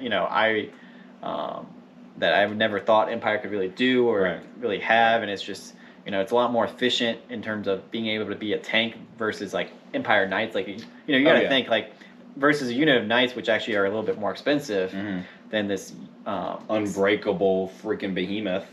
Steel behemoth. Steel behemoth. That this thing's better because it's toughness 6 and it still has a 1-up save, right? Yeah. You still have 10 wounds. You still have all this stuff. Yeah, it can, sometimes you roll misfire on the artillery die. That's. But nothing will happen, especially if you have 10 wounds and you're only generating like 4 steam points. Yeah, and that's the other thing is you can only use 3 steam points in any action, right? And so it's, first turn you generate 3 steam points. I think it's a 1 in 36 that bad stuff happens, basically. Like where it's you start taking wounds, right? Because that's obviously the thing you always want to avoid is start taking wounds. Yeah. If you generate 5 steam points and you lose D3 steam points, you're like, oh no, I can still like move up to like 2d6, or I can still fire my cannon or whatever I need to. Yeah. So it's not terrible. Movement 4 is random movement D6. I'd be interested with the idea of like D3 plus 2 or D3, make it a little bit. I think it slower. No, make it more consistent in terms of movement. So instead of rolling like 2d6? 3 dice, instead of rolling like if you 3d6. 3d6 and you roll 3 1s, right? So you just move 3 inches, right? You make it a little bit more consistent where you're able to like, okay, well you're at least going to move like 6 inches. Yeah, but it doesn't need a buff. I agree with you. It probably doesn't need a buff. It doesn't need a buff. Listen to this guy. Buff the steam tank. Well, is it? Get out of here. Is it a buff because you're changing it from the height of being able to go like 18 inches? Yes, because I'd say if you could average out always, it's amazing.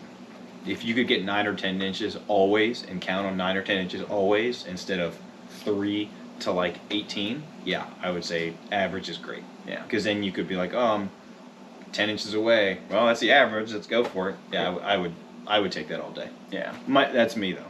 And the other But it's not as fun if you long bomb. 18-inch charge. Yeah, right. I think the first time you ran it, isn't that when he Well, thought you yeah. could run? He thought you could use Yeah. all 5 steam points. Yeah. Into like anything. So he was like 5d6 movement. Yeah, I feel bad for that Dark Elf player. Yeah, I wasn't there. I was not there for Yeah, that. so I to, think I made say like a nothing. 22-inch charge. Yeah. like Let's bump the speed against tank. against his what's the Cold cold ones? Yeah, against Cold the cold One ones. Knights? Absolutely destroyed Who'd that you unit. play? Who was running Dark Elves? He came here for the Came here? yeah, he came here. He was the one that was interested in that tray, that little Who's running Dark Elves? turn elf or turn. Is it not Sorry Wood that Elves? we're forgetting. Sorry, I'm Are forgetting you your sure name. it's not Wood Elves? No, it was Dark Elves. Trust me. They were cold ones. Who ran Cold Ones? Where we played against Nikolai, he had the Tomb Kings. Nikolai. He was running Tomb Kings. Not that day. He doesn't- was running Tomb Kings he here. doesn't but own Dark Elves. Well, he was playing Dark Elves. No, this guy's lying to me. No, right now. I'm not. Are you sure? Yes, he was playing Dark Elves. We were up in Who else was here? Fredericksburg. Who else No, was no, here? it was Fredericksburg. No. Oh. Fredericksburg, he was playing Dark Elves, and he came here and played No, Tomb he Kings. is. I've never seen him play Dark Elves in my life. Okay. No, he will fight you, Nikolai. This guy's saying you play Dark Elves. He only plays undead. Only undead. I'm not joking. He only. I don't know what plays to tell you. It's not him. But yeah, so anyway. But he was here. Who else was here with us when we played the Siege game? Let's see. Come on, guys. Testing him. Obviously me. Oh yeah, obviously me. Yeah, Who hello. else? Nikolai. Yeah, Nikolai. Gosh, can't remember the other twos. I'm bad with names. Who was on our team? Who was our other teammate? Well, one of the other enemies was Rusty. Yes, Rusty Eric. So who's the other guy? It starts with an A. Nope. Aaron. Aaron. He was running Wood Elves. Yeah. This can be edited out. Yeah. Okay, So- next. We know the steam tank is busted. It's been busted for many editions. Continuing on. All right, so now I'm gonna go to the category of what I'll call other.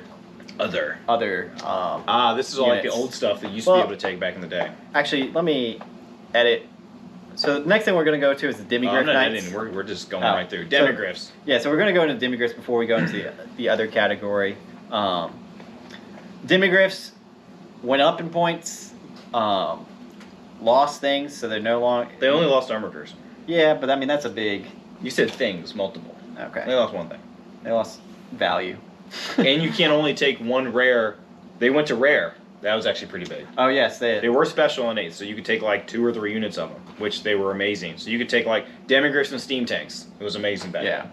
But now they're rare, so at less than 3,000 points, you can only have 1 unit of them. Yeah, and then you also are going against points restrictions, right? So you can't have a big block. You can't have a healthy amount of Demigryphs with Yep. a steam tank, right? Right, And all- right. You know, because of the rare points allocation. Point allocation. Yep. Mm-hmm. I still think they're good. There's no doubt.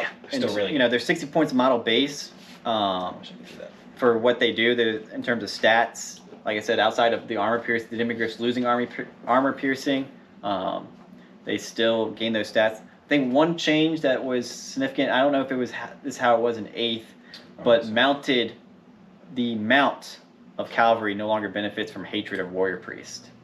That is still the same. That's still the same. Yeah, as I believe it 8th? is. Okay. I still believe it is. Yeah, I know in WAP it is that way, Right. but that is how it is. Again, the Grandmaster, Templar Grandmasters being able to ride a Demigryph, right, is really It's powerful. huge. So Very you have a huge. unit of 4, and that's unit strength 16 actually. So you can even lose a guy in that unit, Yeah, and you're And- still. so if you're coming in the flank, you know, You're still obviously- disrupting. You're still. yeah, you're disrupting. still going to be disrupting, and there's Right. you know just tons of stats, tons of awesomeness with that unit that you're just able to kind Awesomeness. of bring. I still think I can't imagine a world where you go with Pole arms. yeah, pole arms. Yeah, I just don't think the stats are there. Nah, Just- no. It's not worth it to lose. Having a 1-up save is so much greater because all kinds of armies are like, oh, I'm strength 4, or I have Yeah. armor piercing, or Right, I'm strength 4 armor piercing. Right. It's like, okay, whatever. You turn my 1-up to 3-up. Yeah. You know, you're just always gonna, you know, you're so much more consistent at making that save, right? I agree. You know, if you played 40K, you know about Space Marines, right? So it's like, you know, the difference between, you know, a 4-up save and a 3-up save is almost like a mental thing. Yeah. Where you just you feel like you can always pass a 3-up save versus a 4-up save where it's mentally like, oh, it's a 50-50, even though exactly. it's statistically not too great of a difference. Now, I would always say there's some things in WoP that are really cheap in points, but always give you a massive bonus, and it's almost like, why wouldn't you always take this? For me, when I see demigryphs, one of the options for demigryphs is, what is it? It's not like the Blazing Sun or Vengeful Ball? Is it Knights of? I don't remember the name, and if he comes up with it, great. It's 3 points per model, and it gives you Devastating Charge. You're already spending 60 points a model, and to pay 3 points, you're pretty much paying 3 points to get an extra Strength 6 attack at Initiative 7 on the charge. Why would you not pay 3 points for that? Like, you drop a handgunner, you drop something to get that. Drop an upgrade. You drop like 100%. You drop that to get 3 extra if you only running 3. 3 extra Strength 6 attacks for 9 points. It seems like there's no reason not to. They also Demigryphs also lost Stomp. I think in 8th edition they had Stomp. That's true. They did lose Stomp. There's a lot. That's a big kind of WAP rule thing. That Only really, true. we'll just say monstrous creatures really have Stomp anymore. Not even all of them do. Well, no, they all monsters I think get it. But all cavalry get impact hits. Yes, so they have impact hits, but they I don't think they do have impact hits. Demigryphs? I don't know if monsters cavalry. Yeah, it's cavalry. So yeah, they still get impact hits. So they lost Stomp, but they got impact hits, which is a fair trade. I would rather have impact hits because that's like before anything happens. I don't know. The consistency of Stomp is always having those 3 attacks versus that 1 turn you charge of having those hits. I see what you're saying. That's true. That's true. Good point. So I think, you know, it nets out to the same after round 1, but then after subsequent rounds, you start losing out. Yeah, you just want to have those extra hits. Good point. You got me there. All right, so demigryphs still amazing. Yeah, they're still great. Yeah. I mean, they're no longer this. I think you still bring them in most lists. I can see a unit of 3, but they're not going to just, you know, a unit of 3 is not going to, you know, punch more than its weight anymore, right? I think it's. And they only went up 2 points. But I like I said, I think losing the armor piercing is a big deal. Yeah, for sure. You know, usually, I mean, I played games where I would go against another cavalry unit, right, and go against other Empire Knights, and you know, like I said, not cause fear anymore. All it says is mount demigryph, unless I have to look under like demigryph specifically, and then it talks about. I'm not sure. Demigryphs, monsters cavalry, unless all monsters cavalry cause fear, but I don't think that's a thing. I'm gonna have to look up like. I'll have to get back to you. Yeah, keep going. Do your thing. I'm gonna find character mounts. So yeah, they're just no. I mean, I think they're still powerful. They can still do good things, but they're no longer this, you know, universal. I'm gonna kill any unit I'm gonna hit for the most part, as long as they're not like a Death Star unit, right? That you can just kind of put on a flank and or Warriors of Chaos. That's true. That was just unlucky though. Those were your demigryphs. Oh wow, that's true. One of them was. I don't know if monstrous beasts or monstrous cav just come with fear, but they don't have fear listed anymore. So interesting.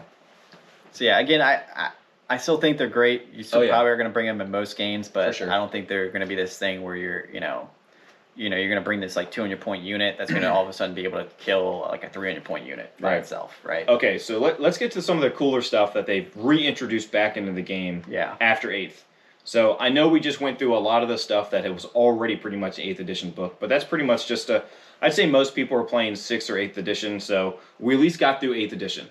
Mostly. Yeah. But bringing it back to like 6th, 5th, 4th edition, you get all these cool things that you used to never be able to take. Well, in the older editions you couldn't take these in 7th, could you? Well, you couldn't have Reichsguard Knights, right? Infantry No. I mean, like all the new stuff. Oh, yeah. So we didn't talk about flagellants, obviously, but let's just get to like the.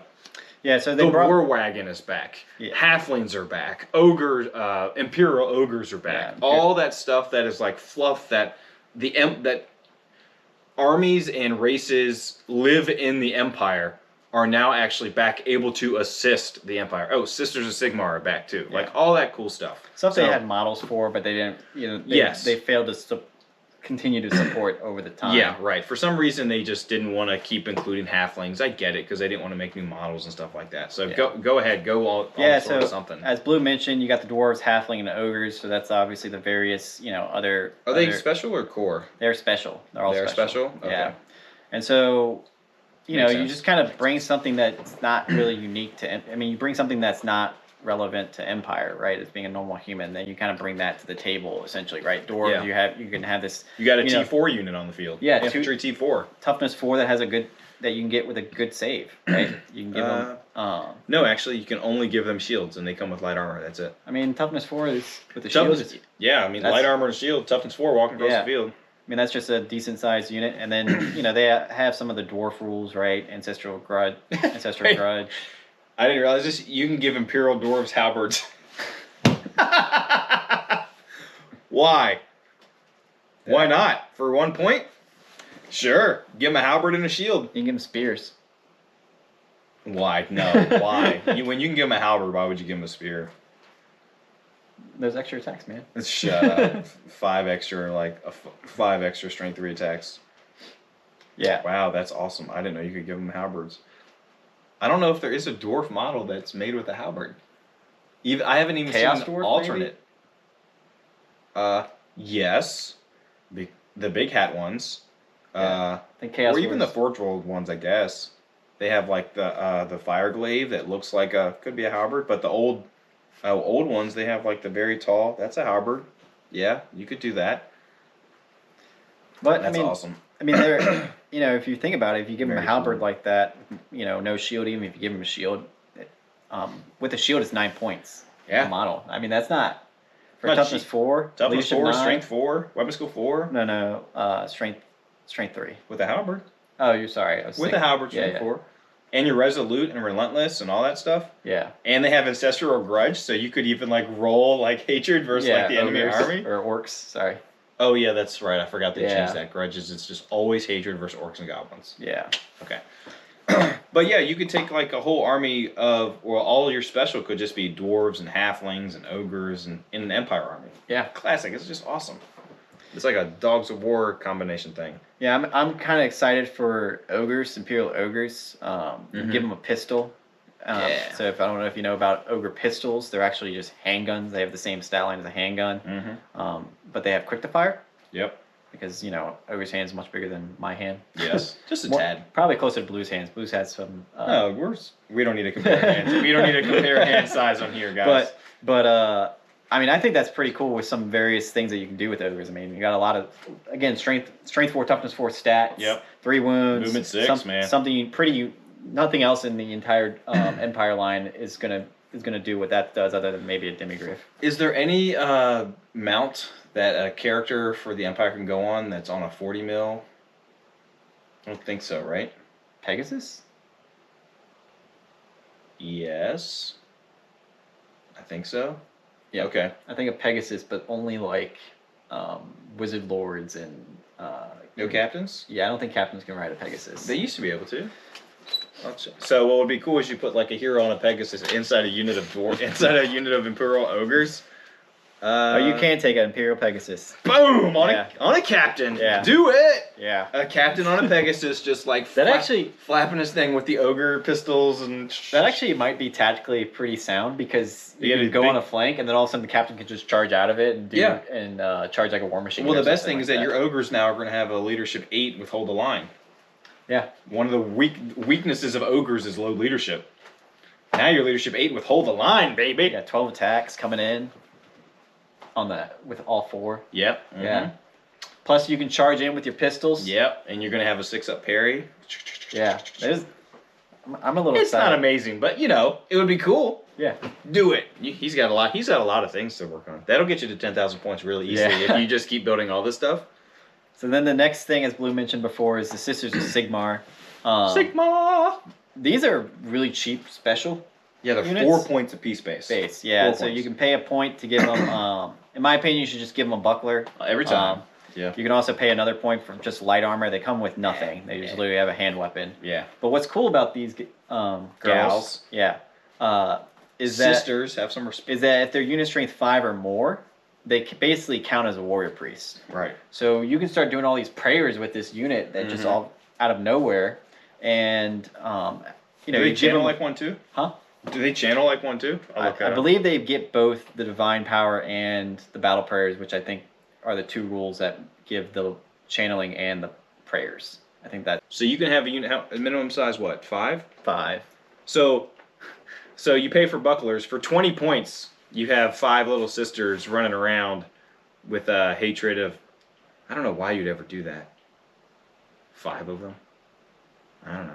Well, if you did that skirmishing thing, you could put like a wizard in there and have some type of, True. you know, But I mean, you can even use them as a screen. That's a really cheap chaff unit. yeah. For 20 points, you don't even have to give them bucklers. You can Yeah, just pay 'cause- 20 points chaff. Because one of the disadvantages of skirmishing now is that you can no longer you can't benefit from ranks anymore, I believe, and you can't Correct. deny ranks anymore from a flanking. Correct. maneuver. Yeah, that's true. So that's kind of the give take with skirmishing now is, you know, But it's they're a free great chaff. upgrade. But Great yeah, chaff. exactly. For They- 20 points? That's know, really it's- cheap chaff, actually. That's really, really cheap. Yeah. I would take that. Like, Empire have a really hard time with chaff. I wouldn't consider, well, with Pistoliers being able to fire and flee now, yeah, it's a good chaff, so maybe not needed. Yeah, I'm gonna have to go. Yeah, I don't know where he read that you count as a warrior priest. That's pretty massive. I know. That's where. I don't know where you read that. Cheater! Yep, cheater. All right, Never played with the unit before. But Never. All right, what's next after? So dwarves we talked about. Halflings. What I don't know what halflings get. They get Halflings -1 to be hit in close combat. Yeah, BS4. they're cheap. 3 points a model. You can take some other various things. You know, Excuse me. take some other things with them, and you're able to all of a sudden, you know, have a lot of just, you know, a lot of bodies, right? They can Yeah. easily get up there in bodies, body count. They're not. I mean, they're better than your state troops. So you most pay of your 5 state points, troops. and then you have BS4 bows. Short bows, but Oh yeah, that's true. Short bows. Fun. It's Yeah, a I fun mean, unit to take. it's just something to bring, Fun. something else to bring to the Switch table. things up. Yeah, like I said, I mean, imagine if you're playing against this, right? You go against like Nuln or something like that. Then all of a sudden they have like 100 halflings. You know what I mean? Like, Always short bows. yeah, or just other various. Not a gun line, but it's a. You know, just all of a sudden yeah. 100 halflings are there, and you're like, oh, you know, you can almost get double the amount of state troops that you can bring if you just consider. That's true. That's look true. at it that way. Yep. All right, so that's Ogre Sisters we talked about. Outriders we talked about. Cannon, Demigriffs, Hellblaster, Hellstorm. War Wagon? War Wagon. I have never played with the War Wagon before. I think that was a 6th edition and 5th edition. It was, yeah. Model looks great. Model's very cool. Yeah. Very cool. So it's a chariot. It has a 3-up armor save, so it's a basically full plate. And actually, I wonder if the guys on top come. Are you on the? Where's do you have War Wagon up? Ball and chain barding. Okay, so it actually has a 2-up save. It's a 2-up save chariot with 5 toughness, 5 wounds. What can they be armed with? I don't think it's an option of what they are. I They think it's just come just with stuff? what they are armed with. So you have. I'll just read off the list of what I can. Oh, I see. What Okay, yeah, go ahead. Go ahead. Repeater hand. There's a repeater handgun, hawk and long rifle, blunderbuss, man catcher, hook, halberd, ball and chain. Those are the different weapons that I believe you can shoot every single turn. Yeah. Right. With minimal penalty. Right. And I mean I've never heard. I know what the first 3 were. I don't know what man catcher or hook, halberd, and ball and chain are. I'm gonna have to. They might have specific rules, but they're not in here. They're probably listed in the rule book or something. But if they are in here, I just didn't see them. They Yeah. could be. Man catcher. Yeah, it's probably in the same spot where that Sister of Sigmar thing Yeah, is. that's exactly where it is. Jeez, but it doesn't even come up. Boom. Faith in Sigmar. Right here. A unit of 5 or more Sisters of Sigmar shit. follows the rules for divine power and battle prayers. So that's the ability to channel dice. And restart. battle prayers. Yeah. And Do then, everything over. Then for every additional 5 models in the unit, they add 1 to the casting result. That's amazing. So the fact that this unit you can take a unit of 15, 20. Right. I don't know if you want It doesn't even have to be ranked up. It's just 5 models in the unit. Yeah. And all of a sudden, you know, ward saves, as I mentioned before, stack now. So all of a sudden Yeah. you get this buckler that gives you a 5-up parry save, ward save. You get a battle prayer to give your unit a 5-up ward just in close combat in general. Those stack to a max of a 4 now. Yeah. So now you have this unit that has just a 4-up ward save. Yeah, you're not going to be killing a lot of stuff. with the unit, right? You're not expecting them to kill a lot. They're strength 3. I think they have 2 attacks with the extra No. close combat weapon. No, they don't. They don't. Oh, have because they extra took the close combat. buckler. I'm sorry. Yeah. Yep. Yeah. So yeah, they just have, you're going to be swinging in with 10, 11 attacks with the unit champion and, hatred. But as a unit in general, I think it's a unit that can work, right? You're talking about for a unit of 10, 50 points. Where you at? 50-point investment. Where you at, Mr. Sisters? They also went up to 6 points though. Oh, So wow. they went from 4 to 6. That was the change. Wait, check greatswords. Maybe they have full plate now. Oh, greatswords! Oh, full plate! Oh. No, they're not gonna have full plate. They wouldn't do that. Nope, no full plate. I'm sorry. Yeah, sadness. Sad face. Sad face. Oh, it's okay. They don't even look like they have full plates. That's why. He's like, just because there's not a full. I feel like helmet the or 6th edition versions, the metal versions have. But no, they full still have plate. open heads, like open faces and So stuff. what? So what, man? There's a model with the Captain of the Empire where the guy has his helmet on his side. And That's true. You're telling me that guy gets a full plate? So Yep. Yeah, because he gets to put it on his head. He's just talking, yelling out to his people. He's commanding. Where the hell are the sisters again? So 70 points. Dude, I think that's worth it. Well, it's 5 minimum.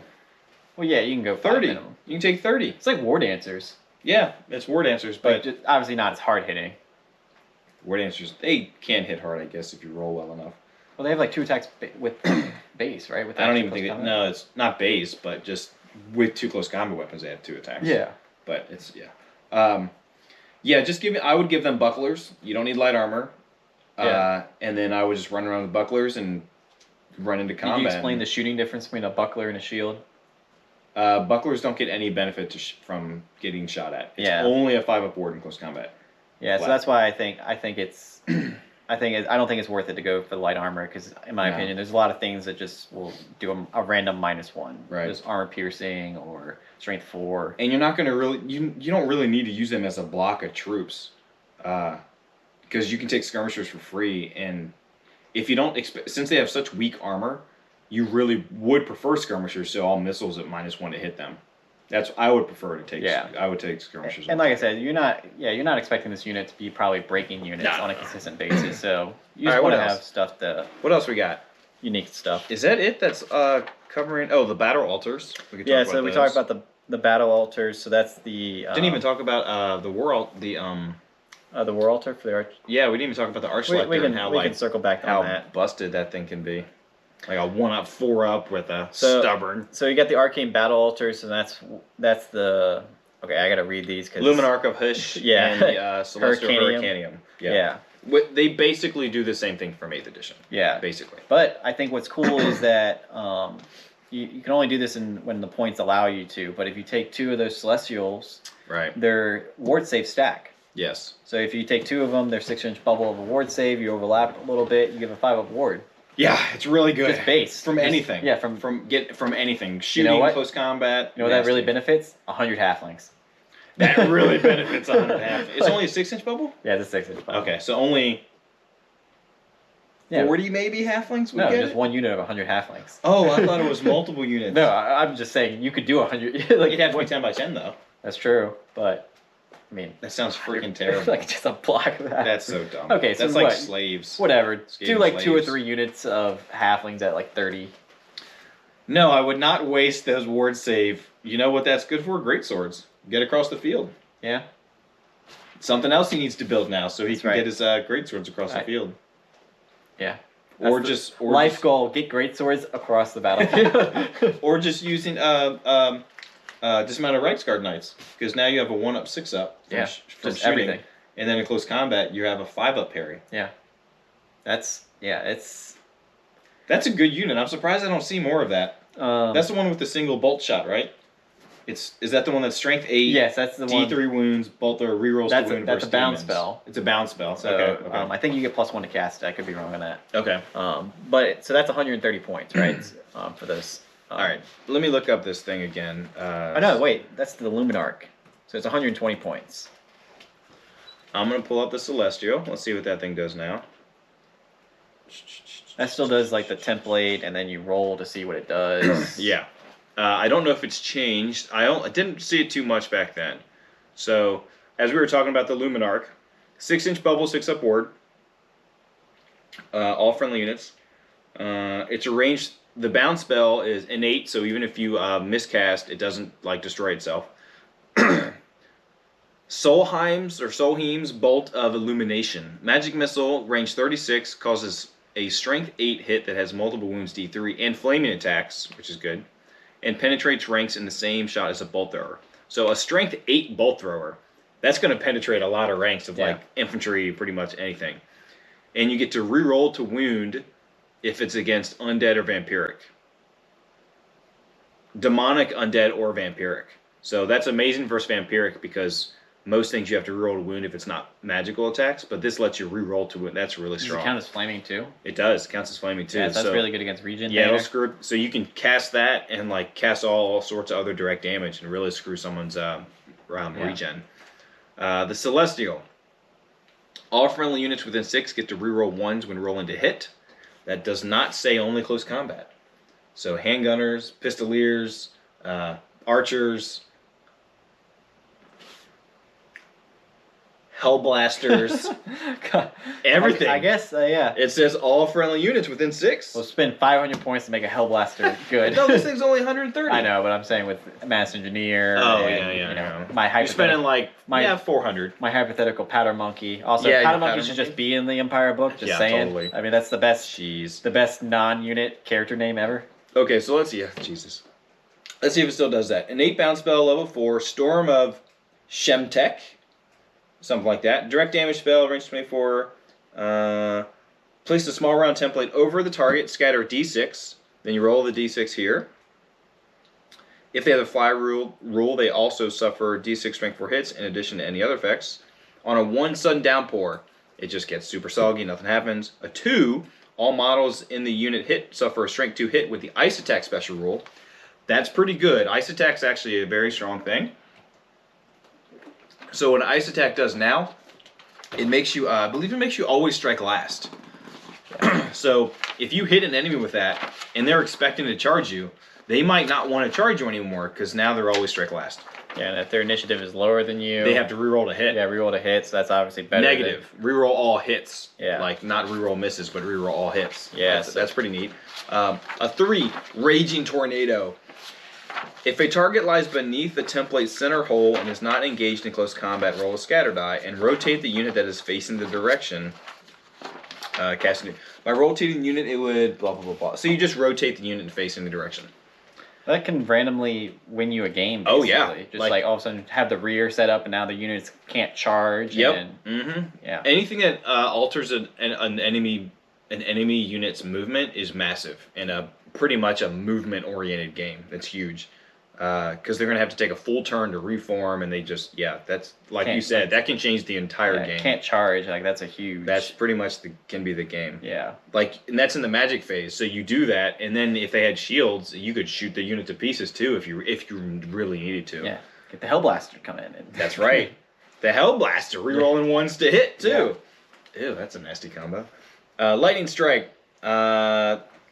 Models under the hole suffer strength 6 hit. Wow, okay, that's pretty good. That's amazing versus anything highly armored that's not super high toughness. So center hole is a strength 6. So think of it, it's a mortar strike, but it's lightning with lightning attacks, not armor piercing. So strength 6 hit, not multiple wounds though, but it's strength 3. The whole thing is lightning. So if you targeted that against a unit of Reichsguard, like, all right, I need 4s to wound you with the strength 3, but you don't get a save. You're just dead because lightning attack means no armor save. Yeah, which have some type of magic resist or yeah, some you'd have other to have a ward witch save. hunter or something. You always get through that armor. Just Meteor Strike. The model under this hole suffers a strength 6 with multiple wounds d6, and then all others suffer a strength 3 standard hit. I feel like I like Lightning Strike. I was gonna say I feel like the lightning strike. Tornado's the best one in my opinion, but Lightning Strike is definitely Tornado is most game changing. Yeah. I mean you're gonna all of a sudden go from can be the most game changing. Yeah. I mean because there's gonna be some like no win scenarios that this thing all of a sudden turns around and turns a unit and facing the wrong direction and you're able to win the game off of that. I didn't read the whole thing for 2 for the ice shard thing with the ice attacks. Not only is it ice attacks, but you're also the enemy's at -1 to hit too. So you're at -1 to hit, and potentially being forced to re-roll your hits. Yeah, I mean, too. you do that to an undead unit. There. Oh, yeah, Or yeah. ogres that have other armies that have notoriously bad initiative. Even Yeah. worse. Dwarves, Worse than lizardmen, Empire, ogres. we'll say. Yeah, worse than Empire. Yeah. Yeah. Even other Empire. Shoot. Yeah. Because if you have great weapons, it's like, oh, lower than me. So Make greatswords great again. make great swords great again. I think that covers everything that's not special characters and that's not a. We'll talk about a little bit about the War Altar as. Oh, yeah, we go kind ahead. of omitted Do the- that when yeah, we're we talking about did. the Archlector. We did, didn't we? War Altar operates the same as it did in 8th edition. In terms of all the battle players kind of do a buff. The hatred, there's a buff. Yeah. I would say the big thing with it is that since some of the Empire units have gotten better in terms of close combat, so what I mean by that is like halberds are, I think, a lot better than what they were in 8th edition. And Do you think halberds got better? Yeah, because halberdiers. You yeah, mean? halberdiers. Sorry, I I'm think you sorry. meant halberds. Okay. Yeah, sorry if I short phrased that. Halberdiers got better, and then Reichsguard infantry, right? Yeah. I think the combination of those two make the War Altar really relevant and really powerful. On a War Altar, I mean, you're stubborn. You're because T5. Yeah, T5, 4 wounds, 5 wounds. I 5 believe. wounds. 5 wounds. You can't target the chariot. You know, there's no more split profile Right. on anything, even monstrous creatures that are mounted. There's no more split fires. So for instance, Karl Franz on Deathclaw is no longer a split profile, right? Yeah. So you're no longer worried about like, oh my gosh, a cannon's gonna hit Deathclaw. Both. I'm gonna have Karl Franz. Hit both. Oh yeah, I forgot. 8th Hit edition, both. it hit Yeah. both. You're gonna have Karl Franz running around because Another nerf to cannons, since it doesn't hit both. Like yeah, that's 100% accurate. So yeah, you're just doing you have the one profile, but the ward save of Karl Franz actually helps out Deathclaw, and even the armor helps out Deathclaw. So you kind of get the best Yeah. of both worlds. You fail on 1s and 2s for armor save. Yeah. Unless they change that. I'm not sure. There's been a lot of discussion of like what to update in that regard, but I still like that because I think characters on monsters got such a huge buff of not only being cannons nerfed, which means obviously you see a lot more of these kinds of monsters, but now the mount gets a 4 ward save. Which it used to be, excuse me, if you had a toughness 4 character on something with, let's just say, a 1-up, 4-up, and the monster itself had, like, let's say toughness 5, maybe toughness 6, and it had, like, let's say a 3-up armor save, you would almost always focus that, depending on what you're in close combat with, but you would almost always try and kill the mount because you just got rid of the character's, like, movement capacity. So it can't fly 20 inches over here. Now it can only march like 8 inches over here and do that. But now you effectively double the wounds of a monster that's T5 or T6 when your character has a 4 ward save. It just makes them so much more efficient, in my opinion. Yeah. Mathematically, probably too. I guess. I don't know. But War Altar. Go. yeah. Sorry. Continue on the War Altar. Sorry. One of the other things is, part of the issue with the War Altar in previous editions was that it's something that you kind of want to get stuck in there because it's stubborn and you can make the Archlector fairly tanky. You can still do the Van Horst and Speculum tricks and other things along that end. But the big thing with it is if your general is unit strength 5 or more, you actually get an additional 6 inches. So Karl Franz is like 24 inches from his base, so he's just got this absolute mammoth. Yeah, he's got a 48-inch freaking thing, just like. Yeah, so he basically covers the entire table, pretty much, almost at all times. Pretty much. But a guy, leadership 9 on a War Altar with an Archlector, 18 inches is nothing. Still 36-inch bubble. Yeah, that's pretty good. So that's diameter, of course. Still pretty strong. It's great. And the other thing I think that was I would say it's a small buff that they got rid of detachments. Your army's not as wide anymore. I always felt like as an Empire player, your armies ended up always being so wide. It was really hard for you to benefit from your general's leadership because your army was just so wide. Like all the detachments took up room. Yeah, all your detachments kept taking up so much room, and you're stuck there, and you couldn't just give your general's leadership to everybody because you're just so wide, and you're like, okay, well that unit's just gonna have to have a deal with a warrior priest being leadership 8. I just can't I can't get someone has to do it. I have a wizard. I agree. People just have that's just the way it has to be. But now you can bring all that stuff a little bit more closer together because of the changes to state troops, and again you're now increasing the buff of the at least the Archlector on a War Altar's leadership, or if you take General of the Empire on a Griffin, right? You can still still get that nice little you know, leadership 9 buff. What I like about other than what he's mentioned, so now that the chariot can't be focused out, you now have a 4-up ward save at TF5, 5 wounds, War Altar. It gets the big buff, but it still has banishment. Now, a lot of people, I'd love to see, what's the, like the Light Wizard Conclave or something? I think it's the... I'd love to see a War Altar with the free banishment spell, and then a couple Light Wizards on like the flanks in like a State Troops unit, and just like blasting away undead, demonic, anything like that. Just with, because I think, if I'm not mistaken, banishment still gets +1 strength, and maybe even plus D6 hits because it's Lore of Light against demons or undead. So you could easily be shooting like strength 6, 3d6 with like a War Altar. Yeah, that's... I mean, I agree. I think it would be It'd be cool to see. I mean, it's very situational, but yeah, I think Lore of Light's still good. Yeah, and I think Magic's still Empire Magic is still, you know, there's nothing special about it, right? It's just, Yeah, you can use any lore. Yeah, you can use any lore, but in terms of, you know, what results you're getting out of your wizards, you're not going to get extra bonuses out of your wizards. But I think these little things like this are kind of what can help you put you a little bit in a better position. Against the armies that you usually struggle against. Yeah. I think so. Thanks, Ro. Yeah, I mean, you know, it's not like Lore of Light only has this one spell, right? It has of course, it has a whole bunch of them. Like the Net of Amontok is one of my favorite ones. Yeah. So what lore of Magic do you think best, at least the way you build your Empire? What'd you run last time? He usually, okay, so I will say for Jonzey, he doesn't play a lot of wizards. He's a warrior priest kind of guy. Yeah. That's usually what he is. And that's where... Sigmar, man. It's all about Sigmar. Right. And that's mostly from a carryover from how I played in 7th edition. Yeah, right. Was I played a lot of just warrior priests. I just, you know, again, talking a little bit about previously where we talked about general stats, I just looked at it and I was like, this doesn't make sense. Why would I ever do this? I'd rather have extra spell defense than 1 extra attack at weapon skill 5. Right. Really not that big of a deal. And I'd rather have hatred with my unit. You got a lot of small little buffs when you took warrior priest versus captains or general counterparts.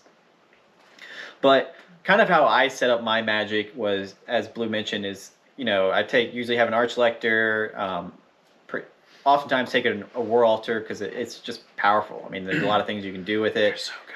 Yeah, you get a free. I mean, in essence, you pay 100 points, but you get a 4-up ward, and it's not like Empire can get. There's really not much to go around with a 4-up ward for Empire, to be honest. Well, I think the last time, not the most recent time we played, but I don't remember what I used against you. Was it my ogres, where you had your war altar, and he had like a 1-up, 4-up, and he's like stubborn 9, right? That's just so good. Yeah, and I think you charged me with my unit of ogres, and you got away, and then you're just like, oh, I'm gonna rally pretty easily, and you rallied, and you came back in, and it's like I had a BSB with the Imperial, with the Imperial banner. That gives you the. Oh, he wasn't in range. Yeah, I had a rerollable. I had a rerollable 9 up, and I failed. Ran away, but I couldn't catch him, or I was stuck in combat with something else. Either way, you got away and rallied, and like came back in. I think something like that. Good times. But let me bring up magic. Keep going. But so it's kind of how I like to do it. Is I like think it's called the Ring of Burning. I mean, it's the Burning Skull ring or the Burning Head ring. I forget what it's Doomfire ring. Doomfire. I think it's the Doomfire ring. So I take both the Doomfire ring, and I've also maybe switched it out with the Ruby Ring of Ruin. Yeah, that. Oh, you're talking about the Ring of Volans? No. That's talking such a good one. Yeah, Ring of Volans is still in the. I don't know if it's great. In this. I think it's in the expansion of Magic items. Yeah, I think so. So I usually like to do that, and then I take a Bright Wizard or a Fire Wizard, right? Because you're able to get a lot of fire spells off, bounce spells, right? Bounce spells have an additional plus. If you throw 1 dice at it, you get an additional die for free. So you're very consistent with your spells that you get off because Warrior's Priest got a buff for that too. Yeah. So even if you roll let's say you roll 4 dice for your magic, you effectively have 8 dice if you roll 4 bound spells. Yeah. Versus your enemy, your opponent is only going to have a max of 3 because if you rolled a 3 and a 1, he's going to get 3 or they're going to get 3 and you could effectively have 8. Yeah. So there's no way they'll be able to stop every spell. And most bound spells I think are like 3 or 4. for the Empire. So really easy to get off on 2 dice. It's just it's a huge buff. And and you're not limited either. So in 7th edition, you can only do 1 prayer a turn. That was kind of how they capped you. But was it really? Yeah. I think in 8th you could do multiple. Archlectors you could do 2. That was their special thing. Okay. In 8th edition, I don't think there was a limit. But I mean, right now the way the rules are written, you can do all 3, and I've done that before, right? So you, 5-up ward, reroll a wound. You have hatred, so you get to reroll a hit, and then you have. Magical. You usually skip the last one though. Yeah. Magical and burning attacks isn't the most relevant. Only good versus undead and demonic. Yeah, or regen. Is it flaming? Yeah, it's flaming. That makes sense. Okay. But But that's in the magic phase, so it's not. It's not the most. You could do some damage. Well, no, especially versus the units close combat attacks get magical and flaming. Soulfire? Yeah, that's like towards the bottom. Oh yeah, you're right. That's true. Yeah. Yeah, but it's not magical attacks. It's just flaming attacks. That's 8th edition book. Yeah, I know, but interesting. Let's pull up Warrior Priest now. But anyway, that's important. That's smart. Yeah. But the War Altar at least does that entire buff to everybody. And it's updated in WAP. It's magical and flaming attacks. So that actually makes your unit's ethereal. Soulfire. You're dead. Okay, cool. Very cool. So what I ended up doing with my Empire wizards and kind of setup is I ended up, I designed my list. Blasting a lot of fire. Yeah, a lot of fire because I don't have a list that I want to try to win the fast cav battle, right? Yeah. And so I think Lore Fire is the best at doing that. Yep. You just all these magic missiles, that just kill all the chaff. And now he only has to deal with slow blocks that are marching a max of 10 inches, and he's just outmaneuvering with all his fast cav. Yeah, exactly. It allows me to win that battle. Mm-hmm. My fast cav can focus on the blocks, and then I don't have to worry about what's going on. They don't have to go chasing their tail around for the other fast cav or try to beat the other fast cav. Right. The only other thing to really talk about with Empire Magic is you can still have the Wizard Lord on Griffin, Lord Beast. I actually think for me it's a little hard. I made a list one that I played in a game, and where basically I channeled everything into magic, all these items to try to make them work. That's right. And it felt a little clunky. It felt like if you didn't get all the spells he likes off, that word, clunky. He's definitely used that a couple times. If you didn't get clunky. If you didn't roll a 7 or something like that for your amount of dice that you had, right. It was. I even had the gray wand, which gives you additional D3 on all your casting stuff. So I was maybe hedging a little bit. That was the big game, wasn't it? Mm-hmm. Yeah. Even then, it felt like it was clunky. hard to get it to work, get them to work. But I think Allura Beast. You were just. You've also been really used to warrior priests. No, I agree too. I agree with that, but I'm just saying that to get the extra attacks, to get the extra toughness, to get the extra. You have to. If one of them doesn't get off, you could be screwed. If the opponent knows, you need toughness this one. All right, I'm gonna roll all my dice to get rid of that. Yeah, exactly. Yeah, I agree. And I think it just makes it. You don't like too many eggs in one basket. Yeah, it's hard to. That's how he likes to. Yeah, it's hard to every single turn just guarantee all that stuff's gonna go off, right? Because your opponent could dispel scroll it, or you miscast, or they happen to roll a bunch of 6s. Exploding 6s!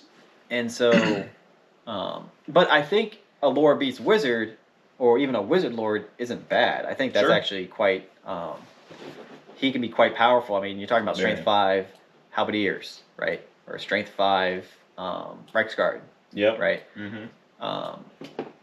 Let's see, does Strength 6 Demigriffs? Yeah, just the mounts though. But still. That's what I'm saying. Yeah. And if you're casting against the Lancers are Strength 7 when they charge. That's true. That would be. Yeah. That's. Well, what's nice is it's even one cheaper or no. It's one cheaper to cast. Reduced by 1. But I think a Lore Beast, if you can feel comfortable with how you are dealing with fast cav, because I think Empire has a lot, but what most people are going to bring to the table is not going to be you're not going to have too much in terms of what you can use to deal with fast cav. I think mostly people are going to stick with the pistoliers, and if you're trading fast cav for fast cav, that's not necessarily a bad thing. Right. Right. But I don't think a lot of people are going to be taking a lot of archers and have units of 5 or 10 archers kind of running around. So I will say the last tournament I played at, this was in I don't know if it was Fredericksburg or Pennsylvania. It was one of the two. The guy that I don't remember what place he got, but he did very well for the Empire. I think he got top 3, I think, and he had like 5 or 6 separate units of like 5 or 10 archers. Really? Yeah, because what he would do was he would just use them as speed bumps. Yeah. Like he'd have his artillery shooting you. Oh, so he was playing Nuln, and then he had these. Oh, did he? I don't know if he was known.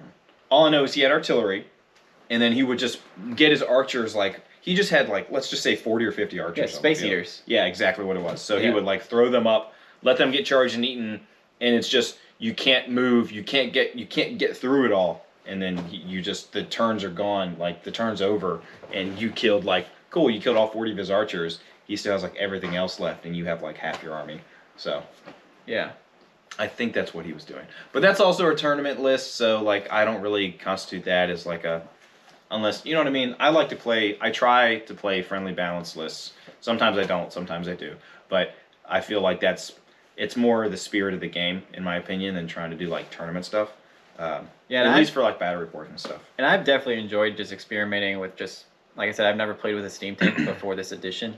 And now he's like, steam tank. Yeah. Steam tank's quite good, but I understand where, I'm just like, after playing with one, I was like, man, people were playing with 3 of these things back in 7th edition or 8th edition, and I was like, how? So hard to beat. And it's one of those things where if you don't have something to deal with it, you're just gonna get steamrolled by it, basically. See what you did there. And, yeah, it's quite powerful. I mean, I enjoyed playing with the War Altar. Have been having a lot of fun with that. I don't know if I'm going to be bringing it every game or anything like that. I think Yeah, you didn't last game. Yeah, and I took a Templar Grandmaster. On in a that game on a demigryph. I had some fun with that. Yeah. I think one. It should have rolled back. I'm going to try to be experimenting with some other Empire strategy. We kind of thought bubbled a idea where you're kind of take captains, right? And you take a whole bunch of cheap captains. Or just characters, right? In general, right? So we're going to have this unit. Or witch hunters, yeah. You have this unit, maybe a warrior priest is in there, take a captain, take a witch hunter. Didn't we have like two blocks of halberdiers, each with a captain, warrior priest, and a witch hunter? Basically. Something like that. So it's like you have this thing that's, unit very has balanced. unit has hatred, they get magic resist 2, you have this, hold the captain, line rule. Hold the line. Yeah. So you have all these little buffs, and it's like, all the characters, depending on what you give them. No more than 100 points. Well, that's not individually, but I'm just saying in total. Yeah, like 200. Yeah, 200 and like 20, 50 points. Sure. Or somewhere around there. 220 to 250 in points, and it's like, that's just for the unit, and then for the halberds, it's like maybe another 200 point investment. Yeah, so you have like 450 points for like a unit of halberdiers and 3 characters. And that thing can go toe to toe with a lot of armies. It can do pretty well. Yeah, I mean, I'm curious to see how it does. Yeah, no one's going to expect that. Like 3 characters they're cheap characters, so like they're die versus a character killer, but or Death Star, Death Star. Yeah, they're not going to. You don't see many Death Stars in WoW, which is great. Yeah, and I think that was just removal of horde and make way. I think those 2 rules. Make way still a thing. I thought make way was no. No, you can still make way. You just can't make way to a flank. So you can make way to I think to the front rank of a flank, like to your front rank, the edges, but you can't make way. If you get charged in the side or something or in the rear, you can't make way backwards. You can't have like 3 characters all of a sudden charge to the front, right? Kind of thing. Or like 3 characters all run to the rear or all run to the side. Yeah, I think my first game of 8th edition, I was playing this guy who it was actually Jake. He had this huge unit of orcs. I charged him in the flank. Thinking that I'm like, my Black Orc War Boss. Basically, yeah. Well, he had like 3 or 4 characters in the unit, and all of a sudden does like 10 wound. I charged him in the flank with I think it was swordsman. Oh, okay. Thinking that I'm gonna have all this combat res and all this other stuff, and then all of a sudden he kills like 10 of my dudes, and I ran away, and I was like, what just happened here? He's like, yeah, there's a rule called make way, and I was like, what? I was like, what's the point of flanking now? It doesn't, it's like, the whole detachment thing I think went on its head at that point because it really didn't make, it was really rough. In general. So. Well, that wraps it up. Oh, yeah. Well, that wraps it up. Go ahead. I hope. Do it, Jonzey. Hope you enjoyed our video. Our WoW coverage. Please subscribe. Oh, like and subscribe. I like right. this. Look at Jonzey. Ding! Ding! Ding! Hope you like the comparison of WoP versus 8th edition and even some 6th edition commentary. Next time we do an Empire coverage, we'll talk about magic items, special characters, and all the knightly orders. Yeah. Thanks, guys. Bye. Hiya! Cool. Good job, dude. Yeah.